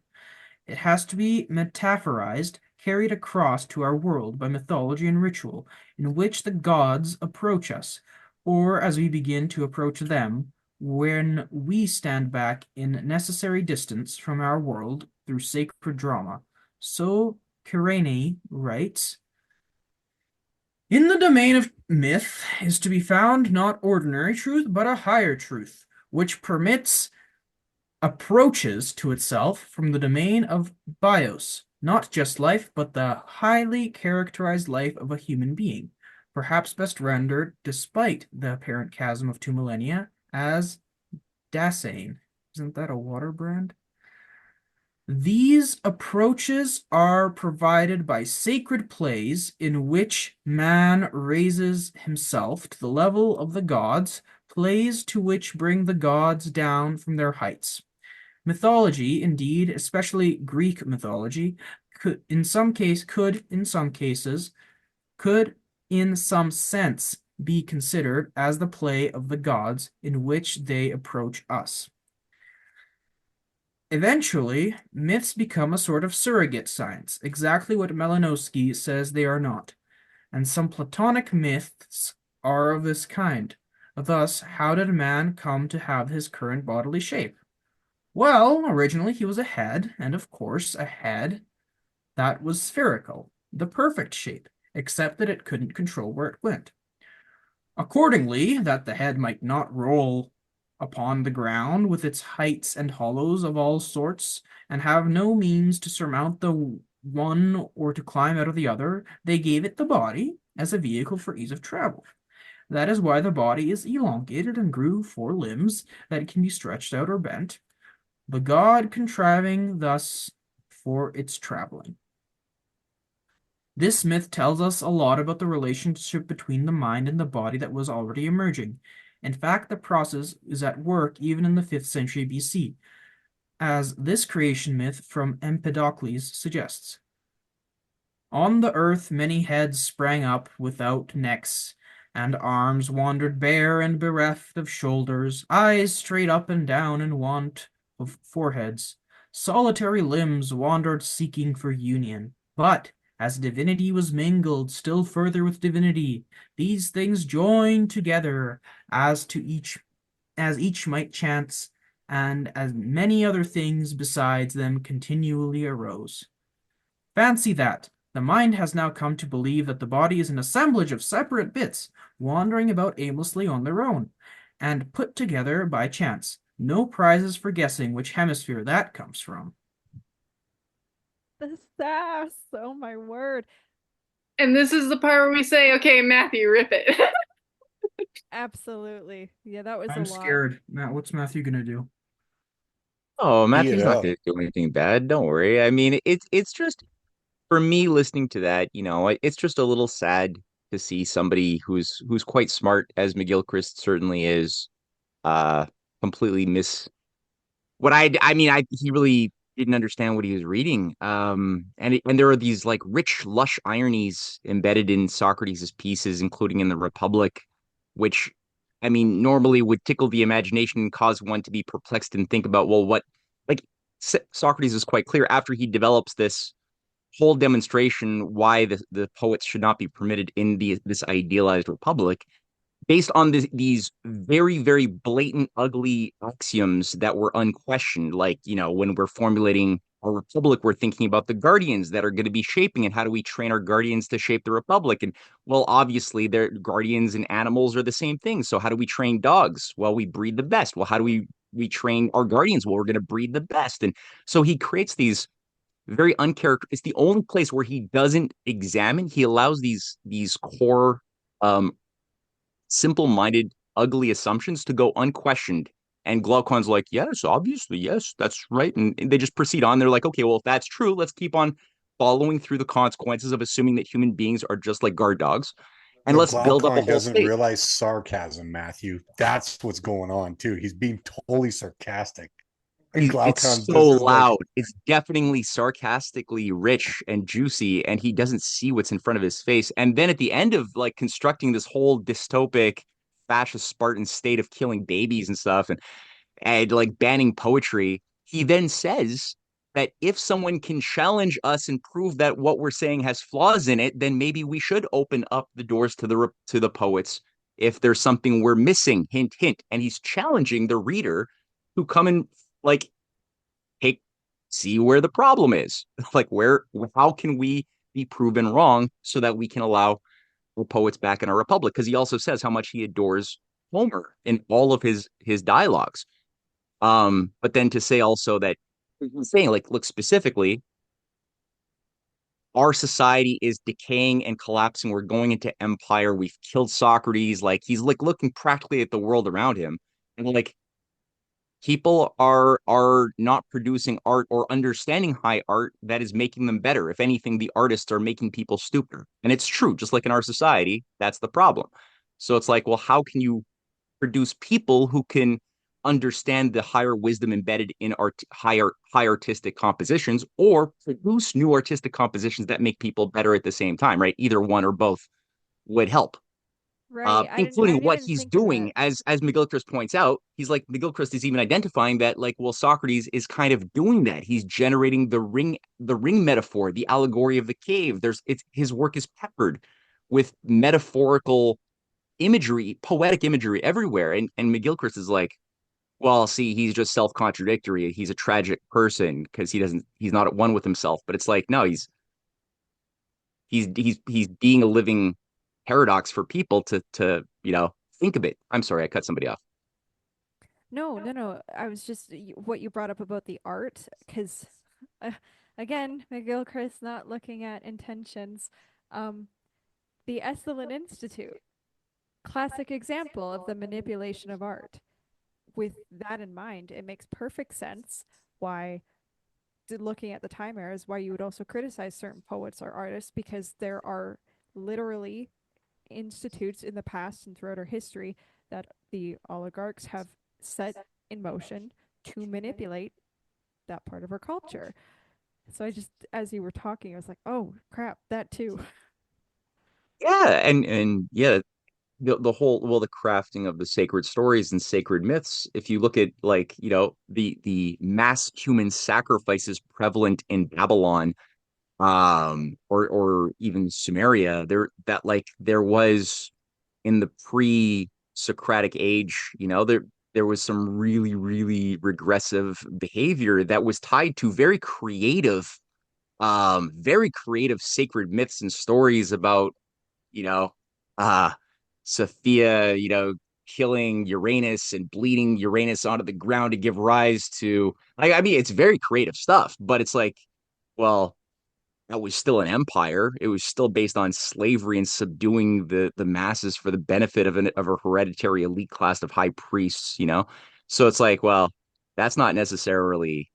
But the other thing too that got my attention was, like, he's talking about the symposium dialogue and just showcasing like one of these stories of the heads, and like, it's a creation story embedded in the symposium, but he doesn't get the symposium, which is like different homages to love, like what is the goddess of love. And if you look at the story, Plato has Socrates as one of the characters of this drinking party who are all like taking turns delivering hypothesis of what is love. And they come up with really elaborate imagery, some of them about like their own particular hypothesis. Now, McGilchrist does what everybody seems to do, which annoys me a bit because it's like Plato is showcasing not his own opinion when he has each individual person stand up and take their turn. He's obviously most favorable to the figure of Socrates, who gives the most beautiful, reasonable exposition of like the purpose and cause of love per se. That ties, it's the most reasonable of all of them. But he takes, the people who are drunk off their ass with really wrong-headed assumptions, and develops this idea we were cut into two. We were originally a sphere of flesh that was like that yearned to have sex with itself, so it like did, and then it split off into two in some weird, like, you got these weird strange stories that he's painting, and they're dominant theories about love, but they're wrong, and he's not trying to say he believes in any of those. They're just there as part of individual. So anyway, there's that too. No, I like you said, but you guys nailed it. He doesn't get intentions. That's the thing. He's not looking for intention. He's So, not looking for context in that higher sense. So then his claim, because I haven't done all of Plato's works. You clearly have. So the one thing that I couldn't verify, he was talking about, he didn't like the fact that Plato undermines the senses and intuition. Now I understand that criticism because even today people downplay the senses all the time. Like it's all logic when they teach about psychology. That's why even Matthew, you were trepidatious about coming into the book because it's, oh, everything's just on the mind, everything's in our head. And so it's that stupid everything's logic mentality. And McGilchrist is clearly criticizing that because the body and the mind are pretty much one. And you can't just discard intuition and feeling and emotions. Otherwise, you're discarding literally half of how you understand the world. So he's accusing Plato of perpetuating this logic and reason is above all, and I understand why you would be trepidatious because we also know the cults, and the cults literally do hedonism where they go the extreme opposite, and it's, oh, everything's pleasure and follow nothing but your senses, and everything in the brain is completely outlandish. So he seems to be taking the other end of that dichotomy, but I personally don't see Plato perpetuating that. But what's your info? well, yeah, I mean, from if you're a literalist, there are places you will find in a few of his dialogues where he will literally say something over the top, like we should disdain the senses. He will say those words in a couple of places. Um, but again, it's like you always have to be looking at what is he actually doing? What's he intending? Does he actually mean that? Like when you read the Phoebus dialogue, he positions the whole dialogue between what's better, or how do we judge right and wrong? Is it based purely on uh, sensual pleasure of that which gives us pleasure would be what we use to judge good, and what gives us pain is what we judge bad, or is it something on utility? And he posits these opposites, and then he works out where both sides are wrong, you know, and he ends up introducing a higher sense of the need to pursue a sake of harmony, self-knowledge, playfulness, but he'll say words along the way which will be that, like, yes, the true philosopher must disdain the senses. He'll say it in the Phaedo dialogue too, on the immortality of the soul. He'll say that, but it's all like part of, like, if you look at the context of how these words are constructed, they're always part of setting the stage of your mind, paradox that he's setting you up for, that will then release you from a false hypothesis, and equip you to generate a new higher hypothesis that will be the basis of a true discovery that he'll never tell you what it is. He'll just give you the foundations of that higher discovery. So but that's again the instinct thing. is he's trying to say that you can cultivate higher instincts by developing these muscles so that over time you can start trusting your intuition and not have it blow up in your face because you've just jumped into some orgy or some, you know, mystery cult seduction or something that your Okay. instincts were compelling you for, you know? Yeah, so Yeah, it's he's trying to help you understand how to actually exercise the cognitive demonstration of faith, because faith is not. I've often, from one who's come from the past of religious dogmatism, they the line that just drove me nuts that I always heard was, well, yeah, but faith is a belief or trust that doesn't question or ask for proof. Okay, no, that's naivety. That is bereft of wisdom. That's called stupid child. That's what they want. That's what many, many faiths want.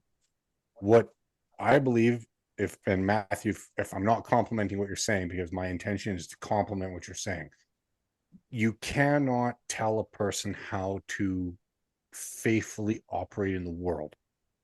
It is a discovery that is very intimate, very important, very much the right hemisphere's realm of giftings into this world. And unless you develop that conviction, and hopefully it's going to be through such biblical principles as iron sharpens iron, so shall man sharpen man, something where in the relation, the distance, the musical notes, and yet the absence of music, the symbiosis creates the very thing that you are a part of. The Macy loves this quote. I'm forgetting who the individual is, but she'll put me in my place on it. You are a part of the mystery with which you are to solve. This Next point. is this, Next Matthew. point. Mike, could Thank you you. say intention is faith? Could you say that intention is kind of similar to faith? Well, in The order person's. to exercise intention, you have to Mhm. exercise the faith that going to put your intention into the world will produce a result. Now, Well, I was how just that, thinking, well, okay, you have love, you have your heart, but then you have your intention from working in concert with that, is what I well, was sort of going. yeah, fair enough. They did. I mean, I would concur that there is, well, there's something that begins that. And I guess that's what I'm getting at with where what Matthew kind of laid out, and the part that I just wanted to add as color commentary, and also something that's very important about our culture is that your intention, your meaning, and your possibility are very important, but you can't just like offer a system to somebody. Like even a Mhm. religious system, you can't just offer a system and say, this is what, if you do this thing, this is going to be the downstream result, and this is how your faith becomes edified. It's like, no, no, I don't believe that. That is the left hemisphere's version of God said it, I believe it, that settles it. This is a very shallow demonstration of the most important relationship that you'll ever have, not only with yourself and your right hemisphere, with the world, onto the world, a part of the world.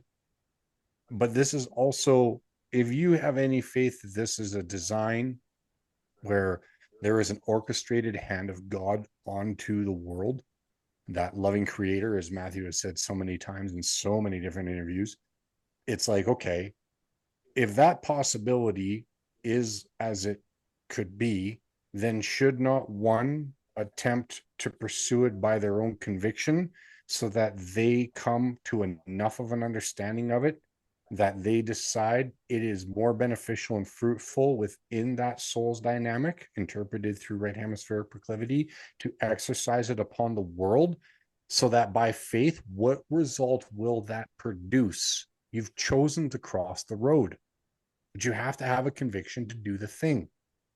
And I believe that that is what somewhere Gilchrist is actually trying to do, albeit I believe a little bit mistakenly in this particular chapter, but we are going to continue on because I think that he comes to the right conclusion.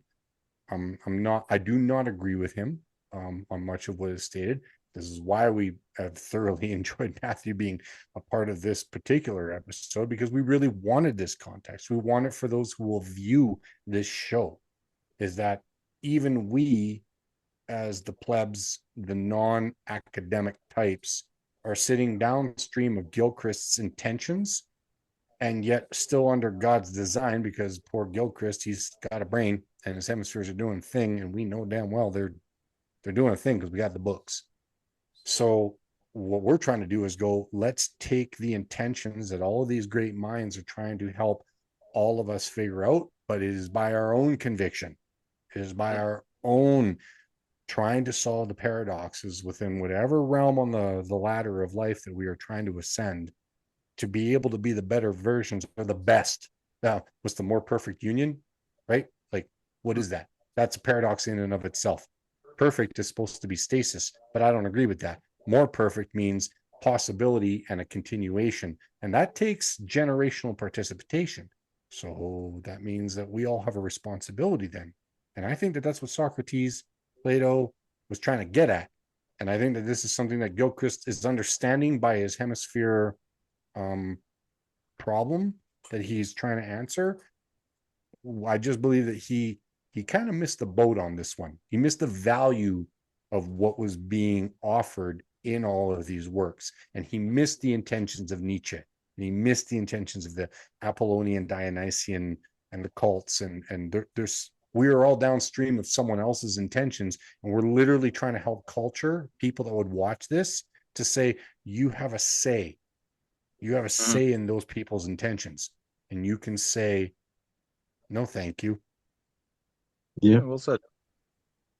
I had a memory professor. I did a thesis in memory research, and he once told me that they had proven that Plato was wrong in his understanding of ideal forms. And I don't remember exactly, but they took a conglomeration of like a dog, and then they did some studies to see if there was like this ideal form of dog.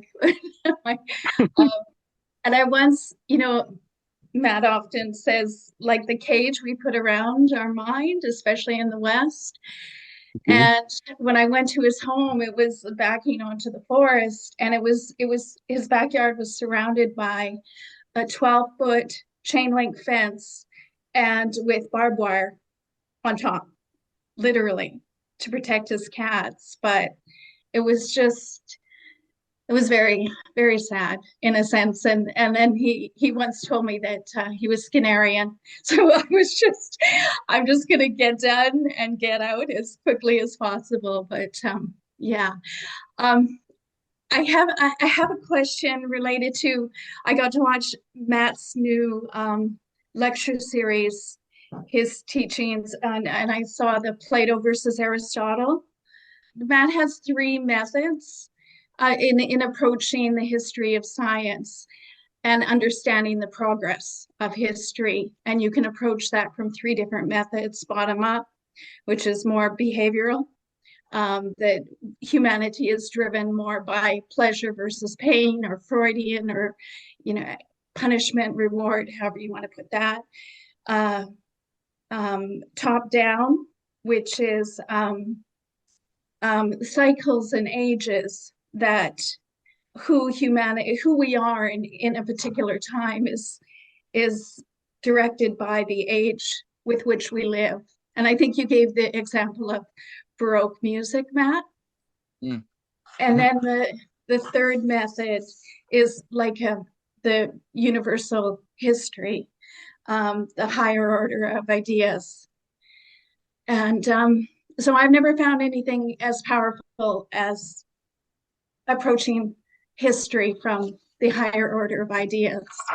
That, but I was wondering if McGilchrist more approaches history from the cycles or ages in terms of understanding within a particular age we have proclivities to left and right hemisphere. And that does play out, but most of it sounds like something Matthew can tangle with because it's his work. As far as McGilchrist at the end side of it, I have not so far. I'm still working on his Matter of Things tomes. I have not seen him try to bring in the cycles, as you forementioned. and put them into a right hemisphere dialect, or even a dichotomy. But it wouldn't surprise me if he wouldn't go into that. I guess what really comes down to is it systematized, and what would be the outcome of it? So if it ends up being manipulation and control for narrative, then that would be the left hemisphere. So that way it can move the masses and into a particular direction, because the oligarchy really likes doing that thing. So I would believe that he would, if I may be so bold, that would be his presumption. If it ends up being where you're looking at cycles, or under like Madame Curie, Johannes Kepler, now you're looking at cycles for what is naturally God's just laws. Like this just is.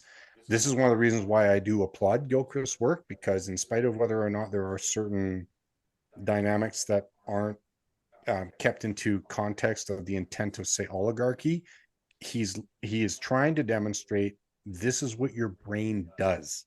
And so regardless of how your brain would like to interpret or feel violated, because the left hemisphere would be like, no, that's not the way it works. That's not my arm. That's my mother's arm. It was found on the other side of the room under the laundry.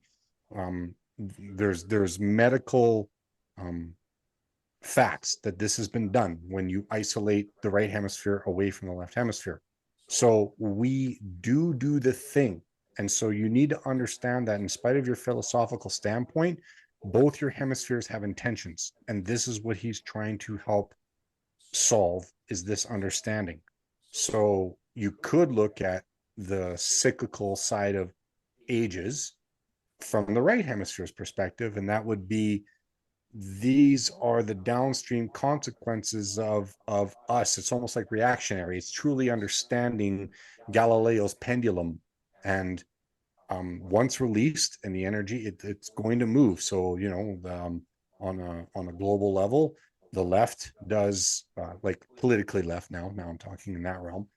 The left is going to have an instinctual and fast limbic system capability response to the world based on fear, care, manipulation, and emotional control. And once that happens, then the right responds. And then the pendulum flies the other way.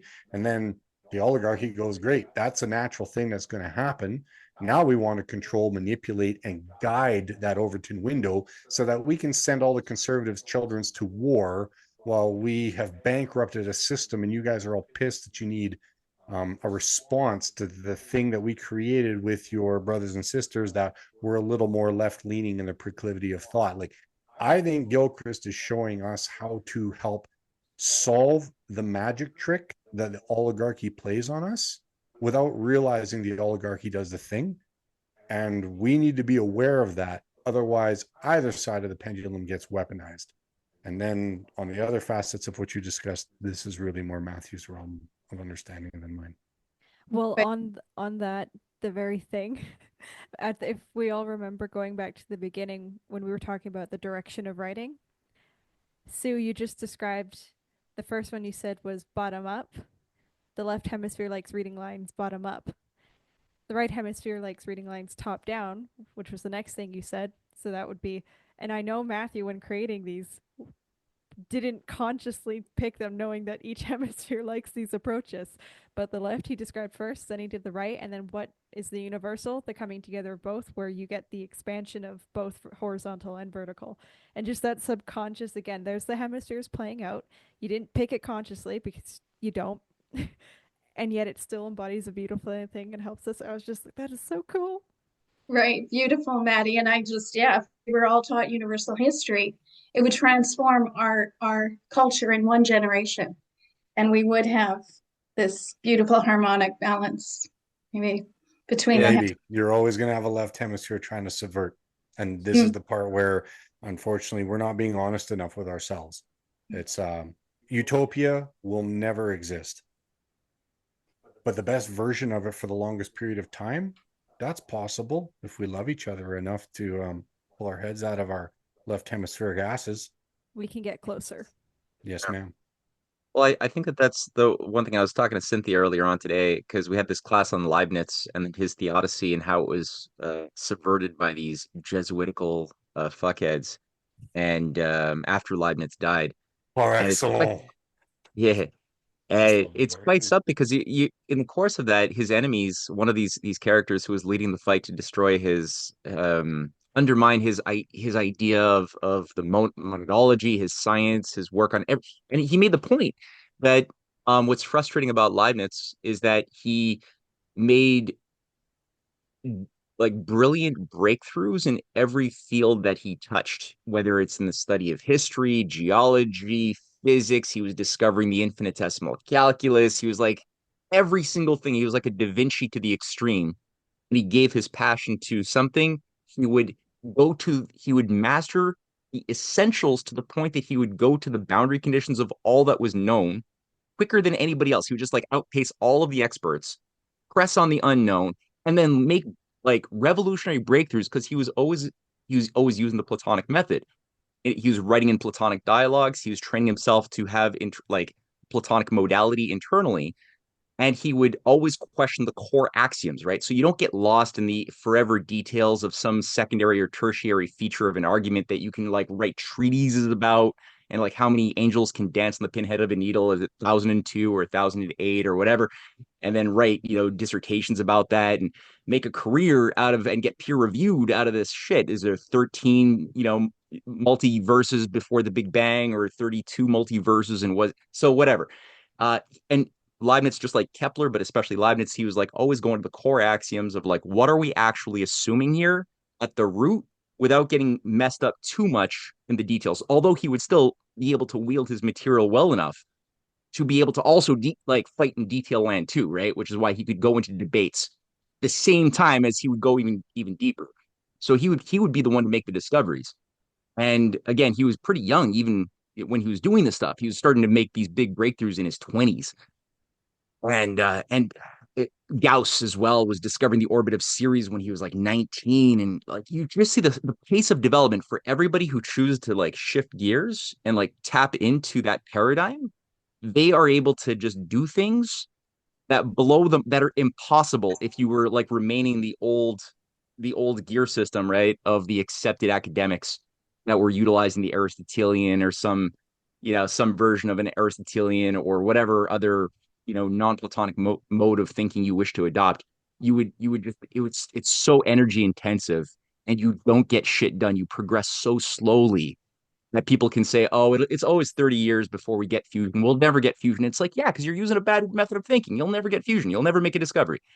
So it's just like, yeah, you can only imagine if we actually had a proper school system that was like wired with a proper intention to give kids at an early of an age as possible a taste of what that proper system is. Holy shit. Like to put that genie back in the bottle, I don't think you'd ever get a utopia, but you'd certainly be able to do something that would make it very difficult for oligarchs to like get their tentacles or their claws into society for too like in a very like serious way. So Amen. yeah. Amen. I could pray to that. Um, I just want to give everybody kudos because it is like half an hour past what we usually do. So thank you everybody for sticking this out. How we usually end these is we do sustained attention. So I'm gonna go around the room and everybody's gonna either something they are still totally confused about and need to do more work on, or something that just really stuck with you. It's significant and it's something you really enjoyed from this talk today. So we'll go around the room and I will figure somebody to do the summary next time. If somebody wants to volunteer to do it for the next episode, it's the summary of this one for the next time. Yeah, I hell yeah. vote for Validar. Yeah, my vote's for Valley. Okay. I third that vote. How about Validar is so not impressed. Yes, the you. democracy manifest? No, this is democratic dictatorship that just happened. Bob You rule. got voted into something whether you like it or Well, not. be careful. Be careful. On with his head. Be careful. On with his head. Be careful what you wish for. That's all I'm gonna say. Perfect. Oh, okay. Okay. Validar is the person who will do the summary. It's easy to vote me in. It's hard to vote me out. That was the most threatening acceptance. I know. of such a proposition I've ever heard. I know. Give it all in Russian, and we're just gonna be sitting here Yeah. confused. Okay, well, speaking of Valodar, I'm glad you came back, Valley, because I'm going to make you start the Sustained Attention Act. So, what is one thing that is very significant throughout the entirety of this discussion that you would like to share? Well, I think, not to oversimplify things and try to pigeonhole this is left, this is right. I think this book kind of suffers from that a bit. The author is a bit too eager. It's exciting. You come up with a new kind of paradigm to look at things, and it's very exciting to say this is this, this is that, this is this is that. And that's great. But as we can see, sometimes that doesn't work because you don't know everything, and you might start applying it in areas which you don't understand that well. Mhm. That is true, and that is also why you should watch the rest of the book series, because you also might find that it is not entirely the case either. You'll find that he actually addresses the very thing that you just talked about. So if you'd actually started the book and read it right up to where we are, you would have found that paradox in your mind. Mhm. He answers the very thing that you said. Absolutely understandable, because Totally. all of us face the very thing that you just said. It's just in this discussion we had today, there were some areas where Yes. Oh yeah, Totally. no, absolutely. Like Totally. we're still voting up your assessment, brother. Yep. No, Like it's so. Yeah, for one chapter, that's a great conclusion. to Yes, start sir. Good, Yes, yeah. sir. Yeah. This is us applauding you and also challenging you. Go back to the beginning and read up to where we are, and the very thing that you just talked about will be edified. But we entirely concur with what you just said. Yeah, I was impressed that you even did we gave you the book on what, Wednesday, and then you read the entire chapter, and it's Sunday. I'm like, I need at least a full week in advance to actually read. So, all kudos to you, Valley. Nathan, do you want to go next? Yeah, no, I don't, but I will. Just 'cause, Love that. I was like, it just highlights for me the primacy of the right brain and how important it is. And Jad, I don't have a lot to say. I do have a lot to say, but I can't really verbalize it. But I will next time. I promise you. Just, I want to say thank you to everyone here, and I really enjoyed listening to Mike and Matthew, of course. It's just been a fantastic time listening to everybody and participating. So That sustained attention yeah, resonates with me. Thanks. Okay. Cyril, how you feeling, bud? Slightly better. I've been sick for the past week and it's not been fun, but I'm getting there. But now for my extremely basic understanding of this book, this might be a very left hemisphere lock of what we just talked about. But at some point someone thought it was a good idea to start reading from left to right and then switch it up and go right to left and then left to right again. And that to me is just the most perplexing idea ever. Like, why? Just why would you do that? I just don't understand. Like, who thought that's a good idea? And as I said, that's an extremely that's like the one thing that actually stuck out to me. It just doesn't make sense at all, in my opinion. But yeah. No, that's fair. This might be a very normie point because I heard it on the internet, and therefore this is not my idea, and it was from a video with like many views, so I'm not special or profound in saying this, but the theory I heard is that if you're writing with something like a pencil or a pen or with ink on paper, it's easier to go left to right, because if you go right to left, you'll just smudge it. And when you're chiseling something on a rock, it's easier to go right to left because you're holding the chisel with your left hand and you're holding the mallet with your right hand. but that's just something I heard on the internet. Right. But why go both ways in any case? Like, why go left to right and right to left? I guess the argument would be graduating from carving into stone to using ink and parchment.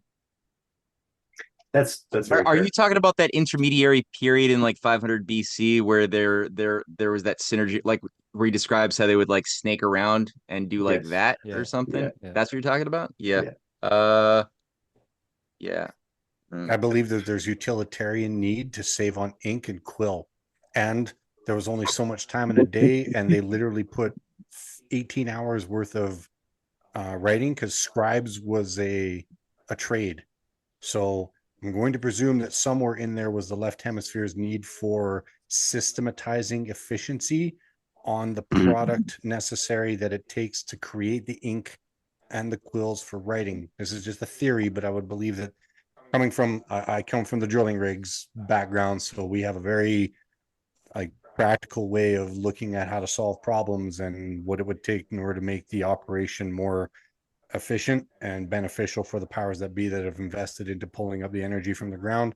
So I'm going to make a safe assumption that somewhere in there is why the utilitarian of writing across, dropping straight down, and moving back the other way probably has more to do with the quantity of time it took to create the ink necessary for writing, and also what it would take for parchment, and how long parchment exposed to environment under ink entering to it for rolling purposes, papyrus, rice. Anyways, I'm just throwing out these are possibilities for why that might have happened. Well, Cyril, good for you. You brought up that concern, which you probably thought was dumb, and then we all learned something new. Sure. Okay, Sue, my heart's calling to you next. Hey, what I'm focusing on right now is it, what we all share is a sense that the oligarchs are circling around McGilchrist. I think because it's a powerful model of human processing, and they always want to get out front, capture the model, capture the narrative, and use it to their own ends rather than use it to actually free humanity. As you're saying, the more that we understand ourselves, the more it's a piece that can also be held and added to Platonic philosophy and universal history. And it was a beautiful RTF again today, on Leibniz. And I kept, when I was reading, I was like, don't you know about Kepler? But maybe through, I don't even know if through, because I fell in love with Electric Universe about 10 years ago. But honestly, if I hadn't found Matt and Cynthia, I don't know that I would have an understanding of Kepler. McGilchrist was honed through Oxford and Cambridge, and there lies his limitations. But I do come back to that he was doing, the foundational research from a very rigorous and place that he was bringing the best forward. And now we're seeing some of his biases, and yet his foundational research stands, I think. Everything is more perfect, or has the potential, but yeah. So, and just so grateful to be with you all. Yeah. We're grateful to have you, Sue. Okay, Sophia, you still there, love? Oh, of course I'm still here. Hi. Let's see. So a small detail that really stuck out to me, which really wasn't part of the main discussion really at all, but I don't know, it's just still in my brain. Was the implication that the reading of one's or someone else's countenance was right hemisphere, kind of like right hemispherically inclined. or like reading someone's facial expression, or like looking at someone's face, was how like it was just mentioned in like a little blip before you guys really started getting into the Plato's discussion. um, and I just really appreciated that little detail because it really clicked for me and it just very much stood out. But it was very much not part of the topic that we were really talking about. It's okay, then you're gonna love the first part of chapter 8 because it talks about art in relation to the faces and the subconscious hemisphere imprints on art and the face. So I'll send that to you specifically Oh, and you will please do. relish it. Thank you. Yeah, and as someone who hasn't really delved into Plato's work, like I wasn't able to relate as much. So I think this is what really just kind of stuck out. Bottom line. But yeah, thank you for having me, and I really enjoyed listening to everybody's take, and it was really fascinating. Macy. Okay. um, Gosh, I'm just like happy right now to have so many different people voice their different perspectives on this. This is so cool. Like even Cyril to be like, this might be left locked. I'm like, you are using the language. I love it. Look at our little cult growing. But that's so funny though, because Cynthia's work, we were watching the UFO documentary series, and she was like, cult is downstream of the word culture. So I'm like, really, truly, I like to like toss that word around where it's like you're entering like our little cult, but it's like it's culture, as in like we're trying to delve into ideas and basically do mental weightlifting, like Matthew calls it. But no, something that stuck out to me that I think Sue, what she said gravitated to me as well when she talked about capturing the narrative, and like I think that during this whole segment it's very cool because this is the um, first chapter where I feel like I see not just myself, but almost everyone critiquing Gilchrist the most, which is so rich to me because what he does is such a good job. Is he literally gave us the foundation upon which we can criticize him? Because it was like not entirely, because like that's the beautiful part about what Matthew specified was, and I believe what Dad was also trying to play off of, which is like in Plato's work, what I love about it is that there is something where they're playing off of that right hemisphere intuition within those allegories, within those dialects. There's something where,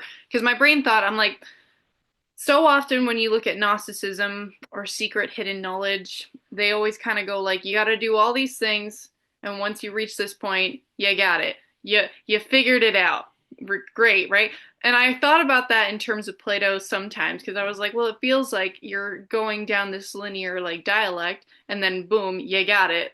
You figured it out. You know what I mean? And I'm like, and I don't want to necessarily apply that, but then like just talking about it more, it's like in terms of the intention as well. It's like I feel like with the mode of attention towards which you are doing this doing this dialect, giving this narrative, because these are forms of the left hemisphere communication, but for right hemispheric purposes of trying to just share knowledge across different domains for different purposes. And then it's like there is still very much an intuition that is hopefully sparked up within each person and each individual as they're going through all of these different things. It's hence why when Maddie was doing like her occult feminism presentation, I remember that she was quoting a theosophist and they said something along the lines maybe of like know thyself, right? But again, it's like that's the 4-to-1 rule. It's like there are so many different things where there is still a resonance even in these bad intentioned people, which to them, again, they didn't wake up wanting to be a bad person. They just decide this is where they're convicted, right? But there still is finding the resonance in the dance of all these different notes, even the ones that are off key. But so I found that cool. And then the idea with the capture the narrative part is I was thinking about when he was talking about Aristotle, and he quoted the fact that it's like to him, he thought Aristotle was I guess, a true scientist in the sense where he thought that he was, you know, going based off experience and observation. And I haven't read enough of our Aristotle personally. I only know my anecdotes of what Matthew's told me about how he's kind of been countered purposely Plato's work.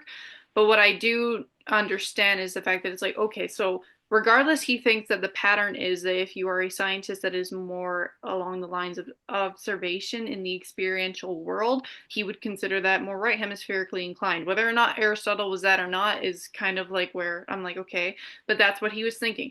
But it was funny that he mentioned right afterwards, though, that but Aristotle's works got lost with his spirit the minute it became a sort of holy writ. And the reason I thought that was significant is because what everybody that who's done this with all sorts of religious texts and all sorts of works, like it doesn't have to be even like religious, you can do it with Plato's work if you want to, but the minute that you start kind of getting left hemisphere reductionistic, formalizing a Bible, formalizing an Aristotle, starting to think that this is the way it is and it's static, that's when Gilchrist literally said that's when it failed, like that something went wrong, because now it's not even more of the better of what, like the better of Plato, the better of Aristotle, the better of, it's like it's not a continuation. And that's what I think my sustained attention kind of completely comes around to, is we are literally trying to do exactly that for Iain's work. Like we are not like necessarily going like, Iain, this is it, boxed in, ta-da. It's like, no, because we have spent so much time dissecting and criticizing in a healthy manner, I believe,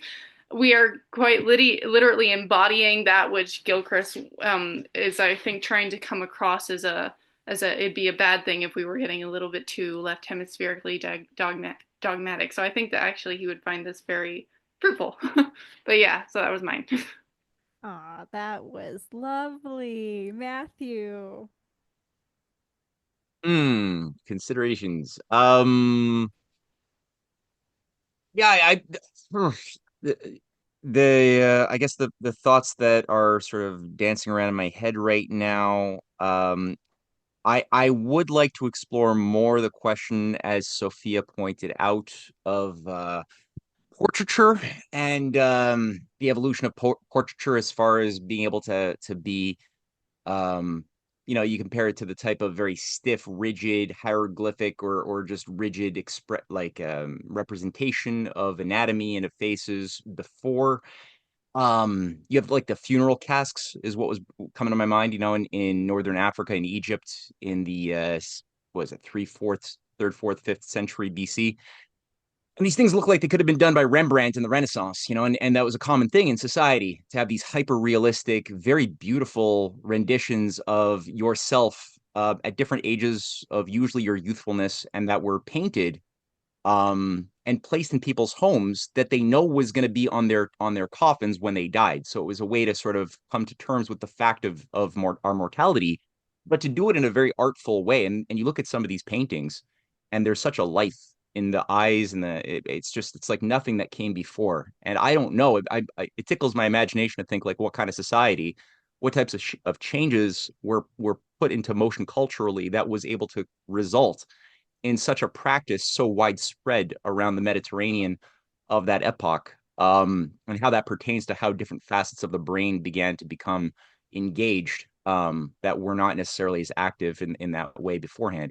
So that's something I'd definitely like to explore, the specificity of somebody's identity with the technique, and of style of painting, and how that relates to sculpture, the general and the specific. So that was cool. Gilchrist's adoration of Aristotle was a weird one for me, because they say like there's a comment that Aristotle was probably the smartest person who was wrong about everything.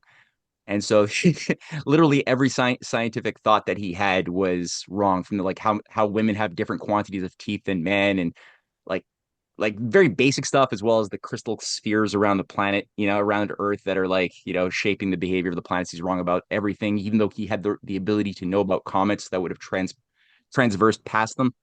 Point being is what he's really known for and celebrated for is the use of syllogistic logic, which is basically computer logic. Any computer programmer would have to use some form of Aristotelian logic. If A plus B equals C, thus C equals A plus B. But you've got like different types of playfulness Syllogisms. He's syllogistic.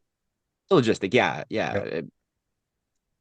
If it ducks and it quack, or if it waddles and it quacks and it's got a bill, it must be a duck. But then you can think of things that have those attributes that aren't a duck. So Platypus. it's also the huh?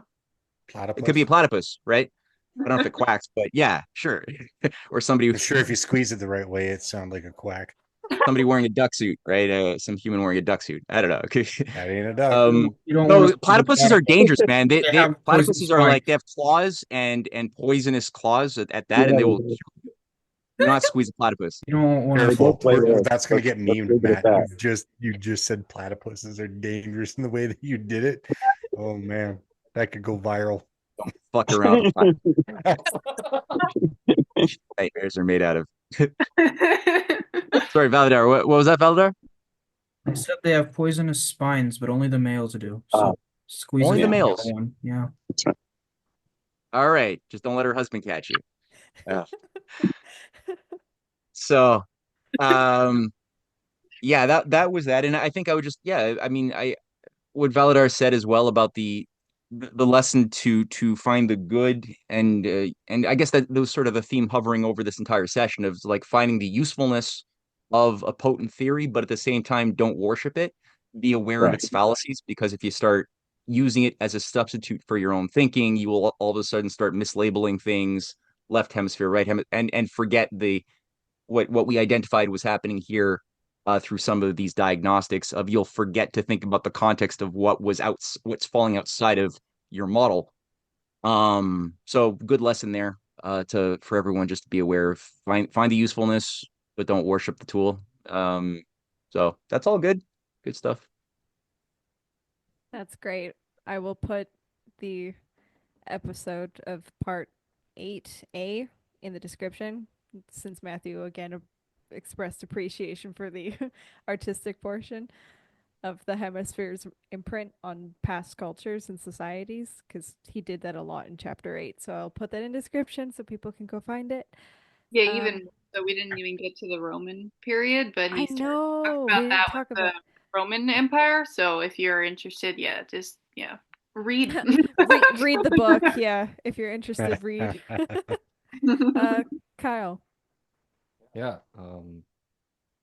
I'm really grateful for Iain's trespass, because it's for the same reason that I like Plato and Socrates and their dialectic format. Is it inspires conversations like these, where minds like ours that are interested in these ideas can reap the benefits of that friction between these ideas. It's on this third reread of the book, it's probably my favorite chapter because of how much many of us disagree with McGilchrist, because we're thinking for ourselves in a superior way, as by my estimation, than the first interpretation of the book, bringing in more context and separating the wheat from the chaff where we think we can, and actually trying to enrich what McGilchrist has given us with this model and apply it to the universal history approach that we've garnered from Matthew and Cynthia's work. And that I think that synthesis has the greatest potential of anything that I've come across so far to bear fruit for society. Macy's face says it all. Dad, take us home.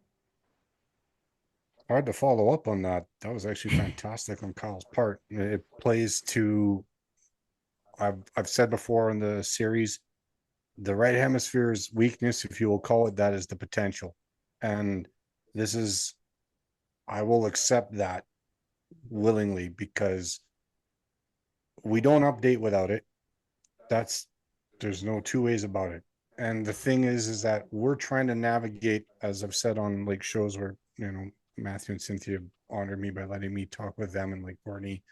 And we are one of the reasons for the show and our family trying to put out content is to show what does it look like when you have an earnest intention, albeit we can be misled. That's obvious because of everything that has happened in our past over the past 4 years, with even the COVID debacle. Not everybody wakes up at the same time.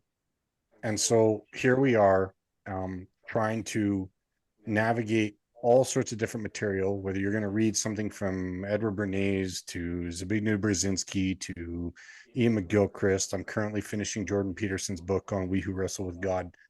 And then we're also plowing into Kepler and I mean, all the different inspirations that Matthew and Cynthia brought to us, and Courtenay.